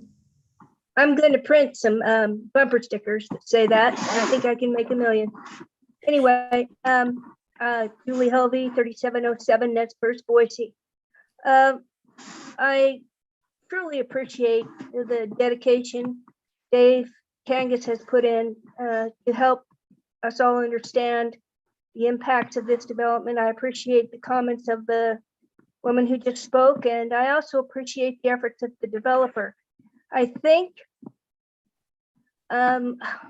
my biggest complaint is that we're starting from a wrong premise. All these things are needed, but if you look at your report for tonight, page 1532, you see a zoning map of this parcel. You see the whole Simonich property, and on three sides of the property, it's clearly yellow R1C property. And now take this in contrast to the statements I made about the previous development, where it was surrounded by commercial and other developments and other features that could have accommodated density. This parcel with one road, leaving this somewhat landlocked, probably isn't a good place to put dense development. And I think if you go back here to the base of it, then some of these traffic problems would be mitigated, the school problems would be mitigated, and the neighborhood would not be so much up in arms. What would be wrong with filling this with R1C homes? Homes that people can buy and people can grow their wealth with, versus a property that is now said to be, targeting the new Micron employees. Well, what happened to family housing and low-income housing? So I go back to this zoning map, this R1C surrounding this property, but for Melody Thornton across the street. And I think that zoning had to be R3 somehow to deal with the mobile homes rather than the density. I just feel like when we talk about ACHD and things getting on the 5-year plan, that's still really not adequate. Our laws say our infrastructure should be there, and it's not. And what would also be wrong with taking this property and developing it in smaller parcels than they're developing it? And at such time when it's appropriate, when there is infrastructure, maybe upzone a little more of it. But right now, I think this is all wrong for the neighborhood. I'm sorry to the developer who has done such a lot of good work. Thank you very much. Thanks, Julie. Anybody else online? Okay. I am going, before we head to rebuttal, are there questions for staff? Madam Mayor, I have some questions. Great. I think the neighborhood brings up some good points. We have required offsite mitigation and traffic calming plans on developments much smaller than this, Crescent Rim, Highlands Cove, and others. We have 2 developments here. I know we're only considering one tonight. Why is there not a coordinated safety plan that includes traffic calming and a complete rebuild, frankly, of the 3,000 feet of Victory Road between here and the railroad track? Madam Mayor, President Elaine Clegg, the project, provided the TIS, so we do rely on that to inform us on where we have traffic concerns. There were, and I think Dave pointed out, those intersections that were identified as potential mitigation where we could add some turn lanes, do some extension of roadway there. However, all those identified intersections, we were determined by ACHD to A, not have enough right of way, and B, to not trigger mitigation based on the amount of traffic this project would be generating towards that 2024 build out. So ultimately, we just didn't have enough there of an existing right of way to improve some of those. And B, there just wasn't enough. I believe you have to generate at least 10% of that traffic for us to require that offsite mitigation, or for ACHD to require that offsite mitigation. As far as the overall coordinated traffic plan or safety plan, that hasn't been something we've looked at, but would definitely take direction if that's something the council would like. So why was there enough traffic at Highlands Cove or at Crescent Rim to require that? Madam Mayor, President-elect Clegg, I do not have familiarity with those projects. I couldn't speak to the details of those. Thank you. Any further questions? Madam Mayor. My experience with this road is pretty consistent with the neighbors. I don't understand how 7,000 more trips fits, especially going through the connection at Federal Way. And I understand we're looking at this proposal, which is 2,500 or 2,600 trips. And maybe you don't know the answer to this question, but like if ACHD tells me it's fine, do I have to believe them? Like, do I have to take that? Or can I second guess that? What are the actual rules that I'm supposed to follow? Yeah, Madam Mayor, Council Member Bajent, with ACHD, we do rely on them for informing us on our traffic and roadways, especially the public roadways that they are in charge of with their jurisdiction. I'm happy to direct comments or go back to ACHD to have a larger conversation. Maybe if the TIS numbers don't speak to it, but we know that there's an overall larger problem having a conversation outside of kind of the reports and data that we have might be appropriate. It's really challenging, I think, for everybody in the valley that we have two different jurisdictions, and it's frustrating. And I didn't mean to imply or direct any of that frustration towards you. So I apologize. It's just, I don't know what to do when I get something from ACHD that conflicts with my impressions. Madam Mayor. Madam Mayor. Jinx. Go for it. Go ahead. I'm going to build on that question, and this is so reminiscent of what we did just a month ago. What's our leverage here? I mean, I think we all agree this is insane. I mean, you look at, we've traveled these roads, we've seen it, the pictures bear it out. Help us. What do we do? What's our leverage here? Madam Mayor, Councilmember Willetts, what I can point to is that with this project, they are providing those improvements along the frontage that their property touches on Victory.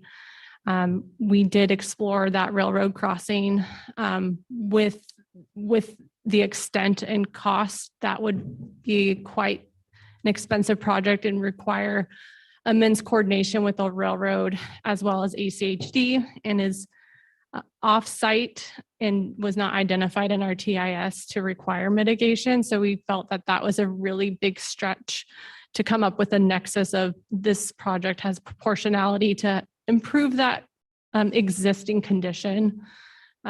Although they're adding more traffic, we do anticipate a majority of that traffic to go towards that Vista.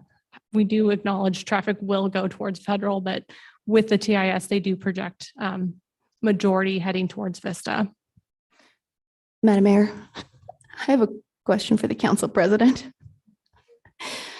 When this is feeling a little like Groundhog Day, but last time we had this issue, we put a condition in the comprehensive plan with ACHD. Is that an option here? Am I remembering that correctly? With this, with It was a comprehensive plan, but it was a development application. So it was this, it Yeah. was whatever permit you guys were looking at, I think. It was on, They it had was to for the go light and- on State Street. Yeah. Can you refresh our memory about what we did there? Did you make the Um, motion? Yeah, so they have the master streets map and they have a variety of things identified pre-development. And then you have a development and, what does it trigger? And frankly, I do think we have, this is a rezone. A rezone is not a right, it's a privilege. We don't have to rezone this. Yes, it meets our comprehensive plan goals. But in doing that rezone, we can require mitigation that we believe mitigates the impacts that the rezone will have on the surrounding neighborhood. It's really difficult in this position, I think, because we've got two developments side by side. And so I guess my question for legal perhaps is what is our options in terms of requiring proportionate mitigation by the two developments to address the safety issues that we've been hearing about? And I don't know the answer to that. That's something it looks as though Rob would need to do some looking into that before he could make a determination on that. Thank you, Mayor McLean. Yeah. Madam Mayor, so another question, it's along the same lines, but I'm gonna maybe make a request that was really helpful for me when I first started on city council. On a lot of big decisions like these ones, we had Ryan Head tuning into a lot of the conversations. I don't know why. I don't know that he was required to, if we asked him to, but it was very, very helpful to be able to ask these questions, and he was there all the time. And so that was extremely helpful to kind of understand these, because the question that I'm going to ask you now is probably going to be difficult for you to answer, but maybe they would be, as we know that this is in the 5-year work plan for the road, but do we know do we as a city know what's proposed in that 5-year work plan as far as the overall street design? Madam Mayor, Councilmember Halliburton, I want to speak to your first comment regarding having that ACHD liaison. That is something we're looking to bring back. So we've had initial contact with ACHD As of now, they're not quite staffed, but there might be some special requests, for instance, a larger project where we could invite them to attend these meetings. So just want to let you know, staff is looking into bringing that. I think it went away with the pandemic and we're trying to bring that back. Awesome. Thank you. Sorry, your other point, can you please repeat that? So the other question was, we know that this street is identified for work in the 5-year work plan. And I'm just wondering if we know if there's a proposed design, if we know what's proposed in that 5-year work plan. Yes, so the 5-year work plan piece that the details that I'm aware of at this point are the railroad crossing. They are showing pedestrian, gapping the pedestrian piece there. So not so much road improvement or widening, but what we saw in their 5-year work plan was 5 to 7 foot wide attached sidewalk going over that crossing. So I can't really speak more to the design other than we would be seeing pedestrian connection over that sidewalk. But I'm not sure that there would be any additional street improvement with the crossing. I'm very impressed that you remember that much about just the railroad itself. And do you remember anything else as far as the Victory Road treatment in the 5-year plan? There kind of gets to a weird stub when it runs into Federal Way that looks like there's probably, if I was making a 5-year plan, there'd be a connection there and there'd be bike lanes in other spots, but how you may not know all those details. Yeah, Madam Mayor, Councilmember Hollyburn, I don't know the remaining details of the 5-year work plan, but would be happy to kind of address this with our transportation planner, who's a little more in tune with what's happening with those plans. Perfect. Thank you so much. And I guess, Madam Mayor, to what Councilmember Clegg was trying to figure out a second ago, as far as what would be proportionate, I don't know what that is if I don't know exactly what's proposed in that plan. Madam Mayor, if I could ask one more question of the lady, when is the other development scheduled to come before us? Madam Mayor, Councilmember Clegg, as of now, we have a scheduled P&Z hearing of December 5th, so next week. Following with holidays, I assume it'll be a January 2023 council hearing. Okay, thank you.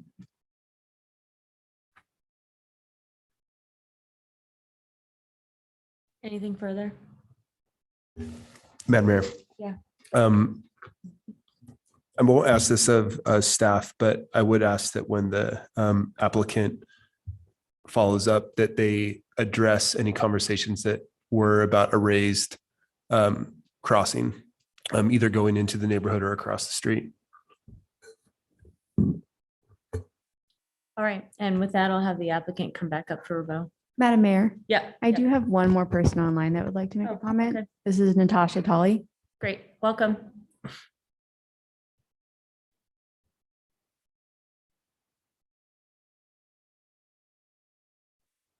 Hello? Did I come through? Yes. Okay, thank you, Madam Mayor and Commissioners.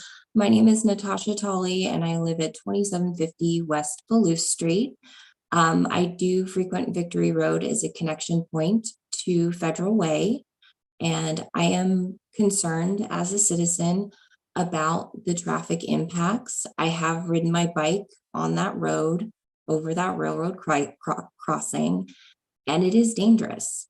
I will say that the developer has done a really nice job of creating a very lovely community in that space.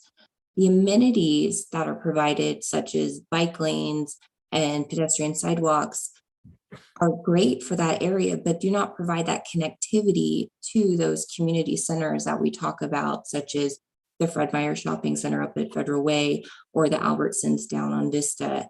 It is problematic. And when we're planning, as you guys know, because you do the hard work, we want to look at it holistically and how it impacts our neighborhoods, not just jamming in complex after complex, but what makes the community work. And the traffic is the number one concern, along with the safety.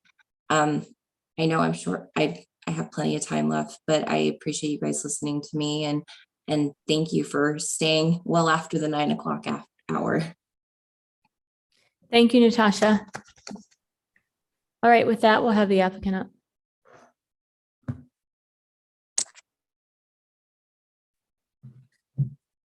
Thank you, Mayor and council members.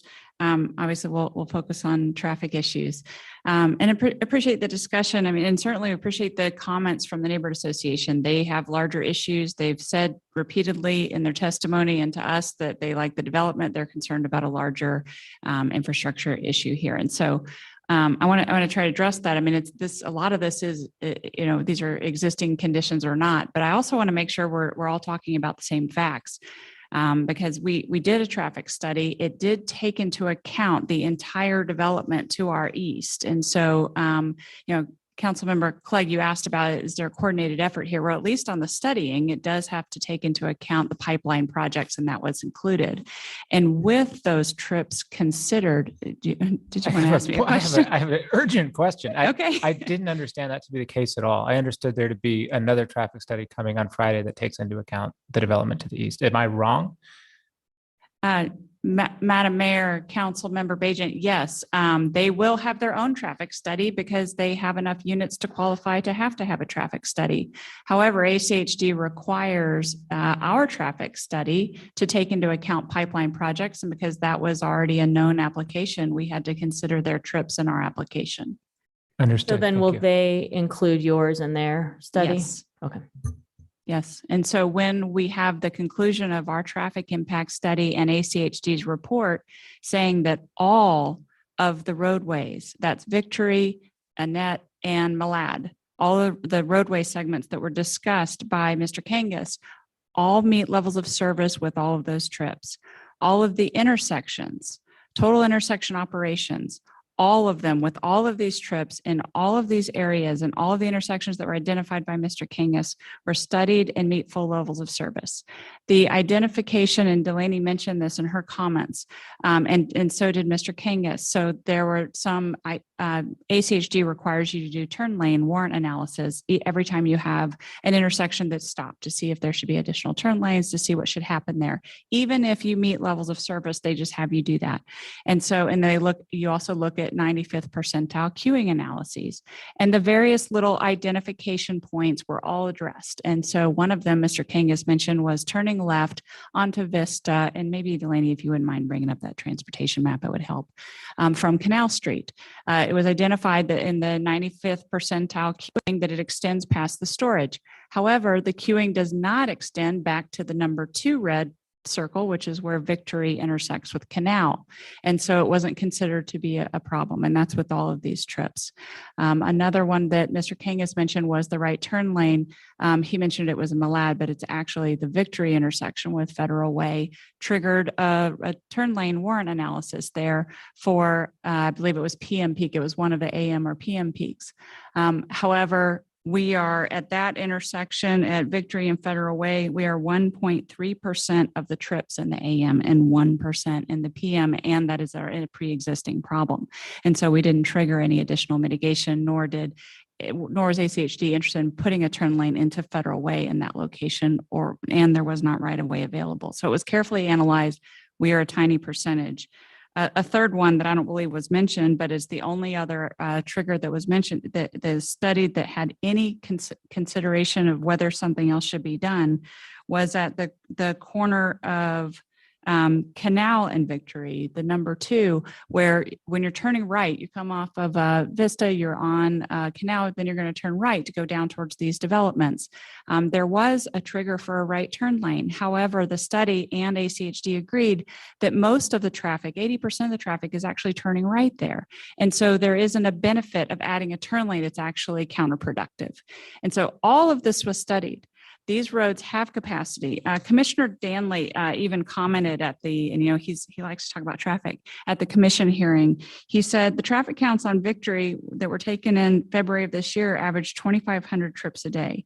A 2-lane road at capacity is about 8,000. So truthfully, there's capacity on this roadway. So we're not talking about capacity problems. These roads are built for this development, and your plan calls for this level of intensive development or more intensive zones here.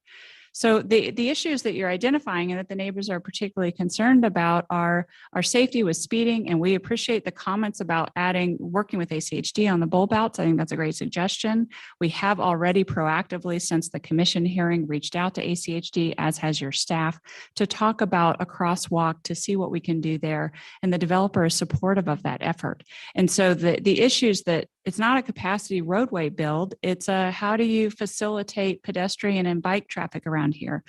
The pictures that are shown to say, and Council Member Willits, you commented, we've seen the pictures, those are underdeveloped streets. We are going to widen the street and add a bike lane. And so, yes, you can't walk safely along that. You need a bike lane. You need a detached sidewalk. And that is what these developments are bringing here, and that will help complete this area. It is part of infill that this is what happens when you have, the development comes in and helps to improve that. And I think your design comments are appropriate, that it could be done even better. And we've designed it to ACHD standards. And that's what's been approved, and that functions. But if it can be better from a pedestrian safety standpoint, we're very interested in supporting that effort and continuing to work with ACHD on that. Madam Mayor. Yeah, go ahead. I'll start with the question that I kind of already asked. In the conversations with ACHD, has there been anything discussed about that crosswalk being a raised crosswalk? Mayor and Councilmember Halliburton, I don't know if specifically raised, if Ryan wants to come, because he had the conversation with Mindy. I'll let him answer that. And for those who don't know, I'm just going to explain it because I will. A raised crosswalk, basically the crosswalk isn't changing elevation from the sidewalk. So instead of dipping down into the street's raising up to the height of the crosswalk level. Madam Mayor, Councilman Halliburton, you're correct. Cars typically have to slow down before those. In my talks with ACHD, we just discussed pedestrian safety, and we mentioned that we would be very interested in helping create any pedestrian safety in this area. We didn't talk about specifics. They said they're going to go and do their investigations. We're going to come back and we're going to brainstorm and come up with a solution. Thank you. Yeah, I mean, certainly raised crosswalks are going to be one potential solution to slowing down some traffic, especially as they're coming around that curve. My second question, and I think I know the answer to this one already. So when they did the traffic analysis, they looked at intersections 1, 2, 3, all the way till 6, I think. Was there any inclusion of increased pedestrian activity needs at the railroad crossing? The reason why I ask that is that, like, we look at all these different intersections, like the increased traffic that will be there for vehicles, but there's potentially one other really important intersection there that if there's another 200 people walking down that street, then that's another traffic jam as they're trying to cross over where that railroad is. And I don't know that we currently evaluate that through their traffic impact plans. But so the question is, was that addressed, or was that something that ACHD brought up, was the need to improve that because of increased pedestrian or bicycle activity? Madam Mayor, Councilmember Halliburton, I don't have more to add on that than what staff's direct conversations have been that Delaney reported back about, that's in the 5-year work plan and that sidewalks are added there. It's not directly discussed in the in ACHD's report, to my knowledge, about that. There are alternate routes, of course, around that. It was expected that about 50% from a vehicular standpoint would go up a net to Malad. And so obviously pedestrians wander neighborhoods, and it's great to have sidewalks on all streets. So other than the sidewalks plan that Delaney mentioned, I don't know of any other specific plans related to pedestrian access around the railroad. Yep. Madam Mayor, I mean, if I'm a pedestrian or a bicyclist, I'm riding straight down that road through that dead end Victory, and then I'm using the crosswalk to get over Federal Way because it's a terrifying street to cross.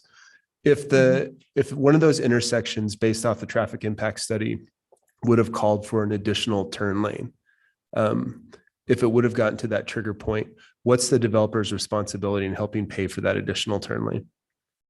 Madam Mayor, Councilmember Halliburton. So ACHD's policy is that if you are less than 10% of the trips, then you don't trigger that mitigation to be required of yourself. However, your impact fees do pay for that in this form of, that is how they calculate proportionate impacts, so that everyone on a house by house, unit by unit basis is contributing to all of those area improvements that are needed, rather than having one developer who's the last one in that triggers it, but they only have 1% of the trips have to pay for that improvement. They do it proportionally through impact fees. If you are more than 10%, so you're above that threshold, and your development is driving the need for that, then you could have that requirement depending on numerous conditions, whether there's right of way available, if they think it's needed for a safety standpoint. There's a lot of considerations then. Perfect. Thank you. Thank you for that. That's a great answer. Madam Mayor. So Deb, the improvements that you talked about are only in front on Victory, in front of your own development. They're not offsite. Is that correct?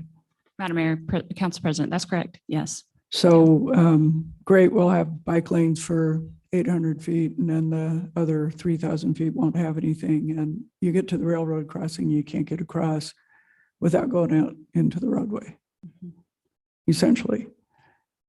Yeah. Okay. So the 2,500 trips are coming from your development. That's correct? right. There's 2,500 trips today. There's going to be 5,000 we hear from the other development. So close to 10,000 trips on this collector roadway, which is pushing it for a collector. 8th Street gets about 8,000 a day. So I guess the question that I have for you, seems to me we really do need a comprehensive solution and not a bits and pieces one, which is what we've got today. I know it's time, but it seems to me we're going to hear the other development in a couple of months, and we should take that time to really look at a comprehensive solution between the two developments that address the questions that we've heard today, and wonder what your reaction to taking that time would be. Madam Mayor, Council President, thank you for asking and letting us weigh in on that. Time delay would be a significant burden and problem for this development based on the way they've got it under contract.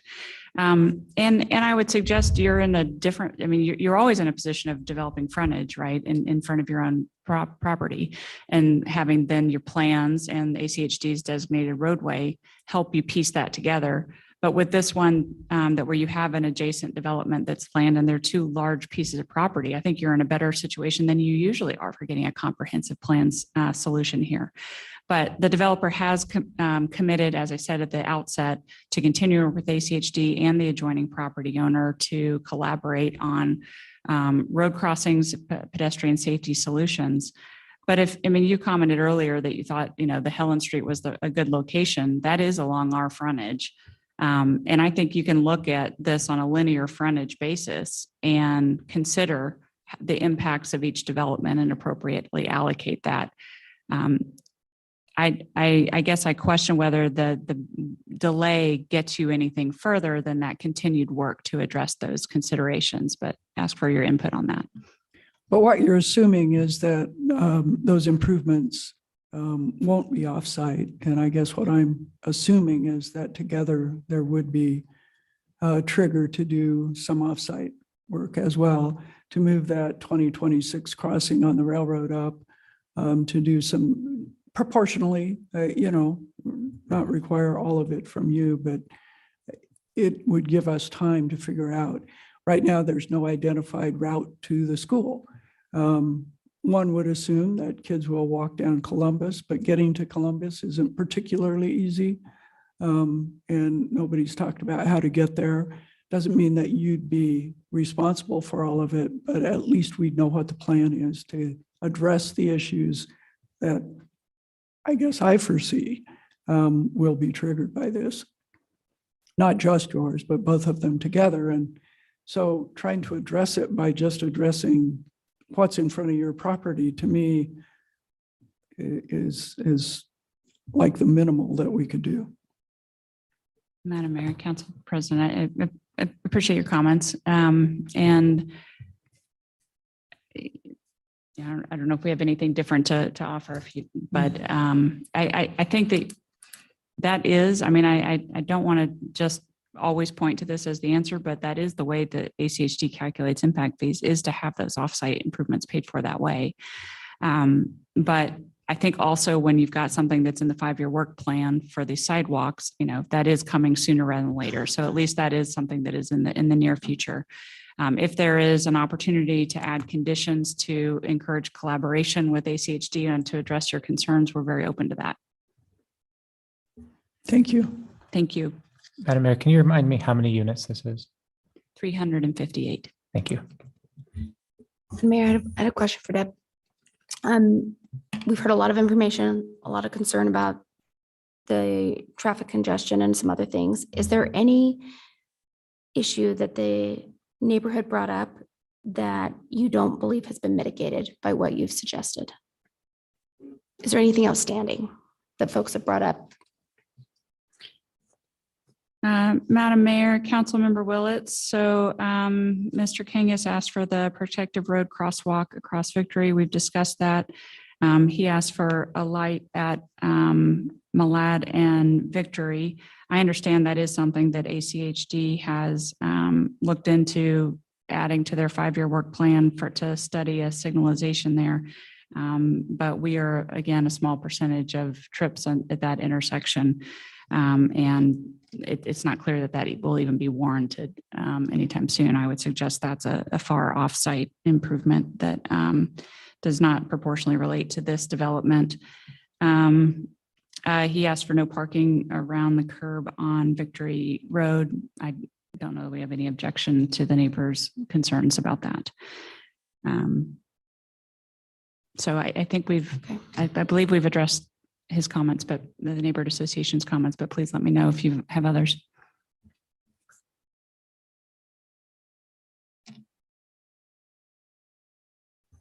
Thank you. Thank you. I'm going to go ahead and close the hearing. Madam Mayor. No, I just don't feel comfortable that I have enough information to know if what's being proposed here is going to be the right thing or enough. We know that in a week, we will have some answers from the P&Z hearing on the development to the west or to the east about what that traffic study shows and what the proposed mitigation is. And I know that our schedule is tight through the end of the year. And so I'm hesitant to name a date certain, but my inclination is to move to defer both CAR 2014 and SUB 2246 to a date no later than 60 days from now. And one would assume that we could find a date sooner than that, where we could, and have, in the meantime, have staff develop a more comprehensive idea about what the traffic mitigation will be between the two developments.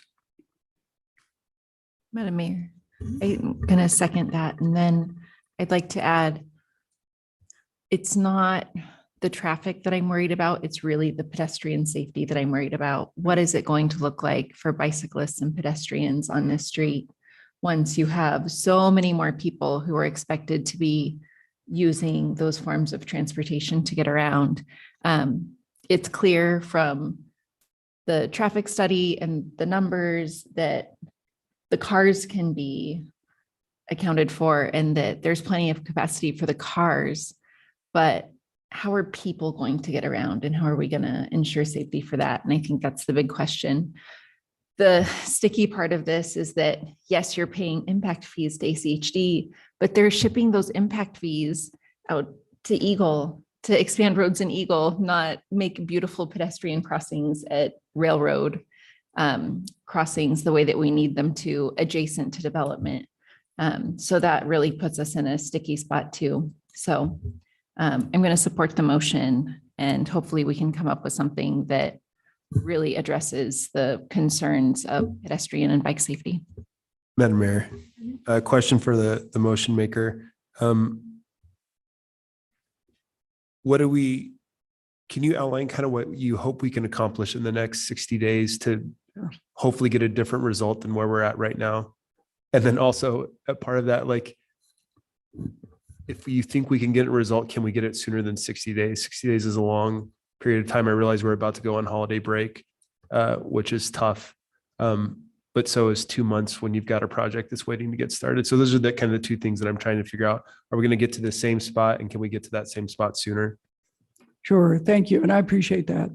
I guess what I hope to accomplish is that we will know what the traffic impact from the adjacent development is, and that together, although the traffic impact is supposedly taking that into account, as I read the traffic impact study, I didn't see that. I didn't see how it was taken into account. And that would give staff and us and ACHD time to look at it more comprehensively and understand, yes, in this case, ACHD is asking the developer to improve Victory just in front of their development. Is that also going to be their response with the adjacent development? Or in that case, are they going to be asking for some offsite mitigation? If they are, what is that going to be? And what are the triggers that say that you can do that?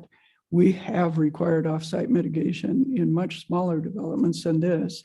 And so I'm puzzled, frankly, at the response that offsite mitigation would not be a part of this. And so what I hope to accomplish in those 60 days is some answers to those questions, which we can't get tonight.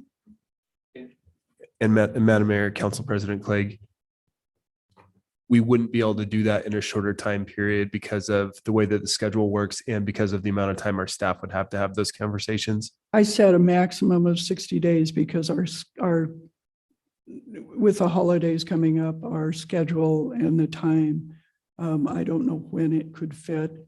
One would hope we'd get it sooner than that, but long enough to get some answers so that when we do come back to it, we have some answers that we can bring to the table. Thank you for that answer. Madam Mayor. Councilmember Willetts and then Bajent. Madam Mayor, I was going to follow up on that same line of questioning from Councilmember Halliburton. Council President, do you think we could do it in 45 days? I mean, I think if we say 60 days, it'll take 60 days. And I'm really concerned that we're holding up a development on things that we need to understand, but there is a cost to that. So I'm wondering if you think we can shave any time off of that. I'm going to propose that a date certain be set. This isn't my motion, but I looked at the calendar based on our schedule. The first hearing after the Christmas break, holiday break is January 10th. I counted how many days that was. It's 35 days. The next one after that, 42 days, then 49 days is the daytime meeting. So I'm gonna propose or ask that the council president think about that first meeting in January that we've got. Madam Mayor, if I may, I believe January 10th, we have quite a few items already on the docket. So I just want to make note if this is going to take a significant. Yeah, and we're not gonna time. pick up new stuff after 10 moving forward. So Yeah. it might need to be that next week. Yeah. Okay. Madam Mayor, I appreciate what you're trying to do, and I appreciate the council members' questions. I guess, frankly, in this financial atmosphere, I'm not as concerned about the delay. Maybe I'm being cavalier about that. I don't think I am, to be honest. The 10th seems soon to me, if we can't do it before the holiday, because I'm not sure in that week after the holiday if we'd have enough time to really know what the answers might be. I'd be inclined, I think, to support the 17th. Madam Mayor, if I may, the 17th is a holiday, so we will not be holding session. Oh, the holiday. Okay. Yeah, Yeah. we'll need to see an agenda for the 10th. Date's certain for the 10th. Works for me. Madam Mayor. I feel a little stuck because I don't totally understand why the traffic studies say what they said, but they did. the applicant in my mind has, they've come to us and they've met all of their obligations to us for this rezone and this development of 358 units. And, we aren't coordinated enough to have a clear vision for what we want on the street. And we don't have a clear enough picture. But I'm not sure why they bear the burden of that, particularly when we're going to be looking at it again with the property to the east very soon. So I won't be supporting the motion because in my view, they should be able to go forward now. Anything further? All right, clerk, will you call the roll? Madam Mayor, Oh, yep. sorry, I was kind of waiting for Councilmember Willetts to follow up. She looked like she was going to say something. Oh, shoot, did you call And me and then- I didn't hear you? And then she didn't. Okay. But while she's thinking about it, I'm going to add something here. I don't know what the 5-year work plan looks like for this particular street. And I don't know where we're at in the 5-year work plan for this particular street. It makes it extremely hard to know what's going to happen when we've got a city and ACHD who have different plans that we're trying to organize and figure out. That's why it would be so nice if Ryan Head or someone from ACHD, it's not his job anymore, but someone from ACHD was here to help answer some of those questions, to know the specific things that we would be asking of the developer if we were looking at offsite. And so I think that I'm going to support the motion, but I think part of that discussion has to be with ACHD is what is in the 5-year plan? What exactly does that 5-year plan look like?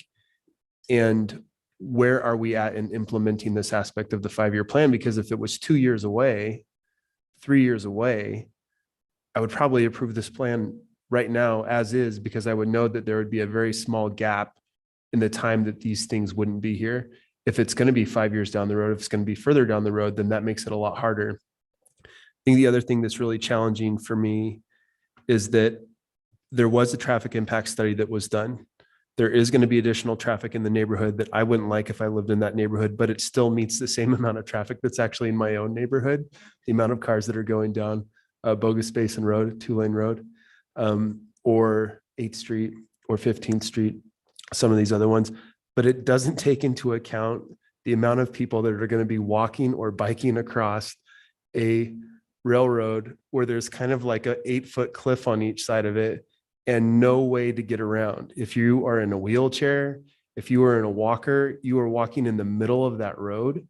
And that, I think, should be evaluated in a traffic impact study if you're going to add, if we want to actually make it so that some of those 7,000 trips aren't all driving and that they actually have the ability to walk or bike. Like, there has to be an intersection study as well for what would absolutely prevent people from being able to do that. And this railroad is a perfect example of that exact same situation. And so I think that has to be a conversation, with ACHD as well, as when we're doing these traffic impact studies. Why is this not evaluated? The fact that 200 people are going to be walking across something that's extremely dangerous and problematic. Madam Mayor, Yeah. if I could respond to that, because I was going to add more to the motion. I got the second and we started discussion. What I was going to add is that during that time, we would ask ACHD, and I did look at their 5-year work plan. There's a proposal to improve the railroad crossing, both on Victory and on Malad in 2026. Both of those are planned in the 5-year work plan for about $850,000 a piece. So we have a pretty good idea 4 years from now what they're planning to do. What I was going to ask for in the time between now and when we defer this to is that we ask ACHD to identify what are the pedestrian and bicycle needs and projections for this, and not just the traffic projections. What are the traffic calming strategies that they would suggest that could be used to mitigate those pedestrian and bicycle projections? And would they please provide us with a comprehensive plan and timeline and a proportionate share identification for the roads in the region around these two developments? And I would add that to the motion if the seconder agrees. Thank you. I see Delaney taking notes. We'll likely need to get a recording or transcription of that to then make sure that they get the request specifically. Councilmember. Yeah, Madam Mayor, it's November, but it feels like Groundhog Day in my short time here. It seems like every development that comes up, we have this conversation about traffic, whether it's car, whether it's pedestrian, bicycle, whatever it is. And it just plays over and over and over again. And it's not the developer's fault. They brought a beautiful project. It's going to be great. And yet we go through this. So I'm going to say something quite bold. I think it's time that we have a very serious conversation about Boise owning its roads. I mean, this is insane. This is ridiculous to me. We're going to continue this bureaucratic nightmare until we get something different. And I don't see this changing. And I think it just adds to confusion. And frankly, I think most people are quite confused that we don't have that control anyway. Madam Mayor. Thank you, Madam Mayor. Thank you, Lucy, for saying that. I think there are two parties suffering here. I think it's correct. You know, we have people who did their part. But there's the reality of it's real people who are going to be dealing with this influx of more people on a road that, quite honestly, I've ridden a bike on that. Believe it or not, it was like 10 years ago.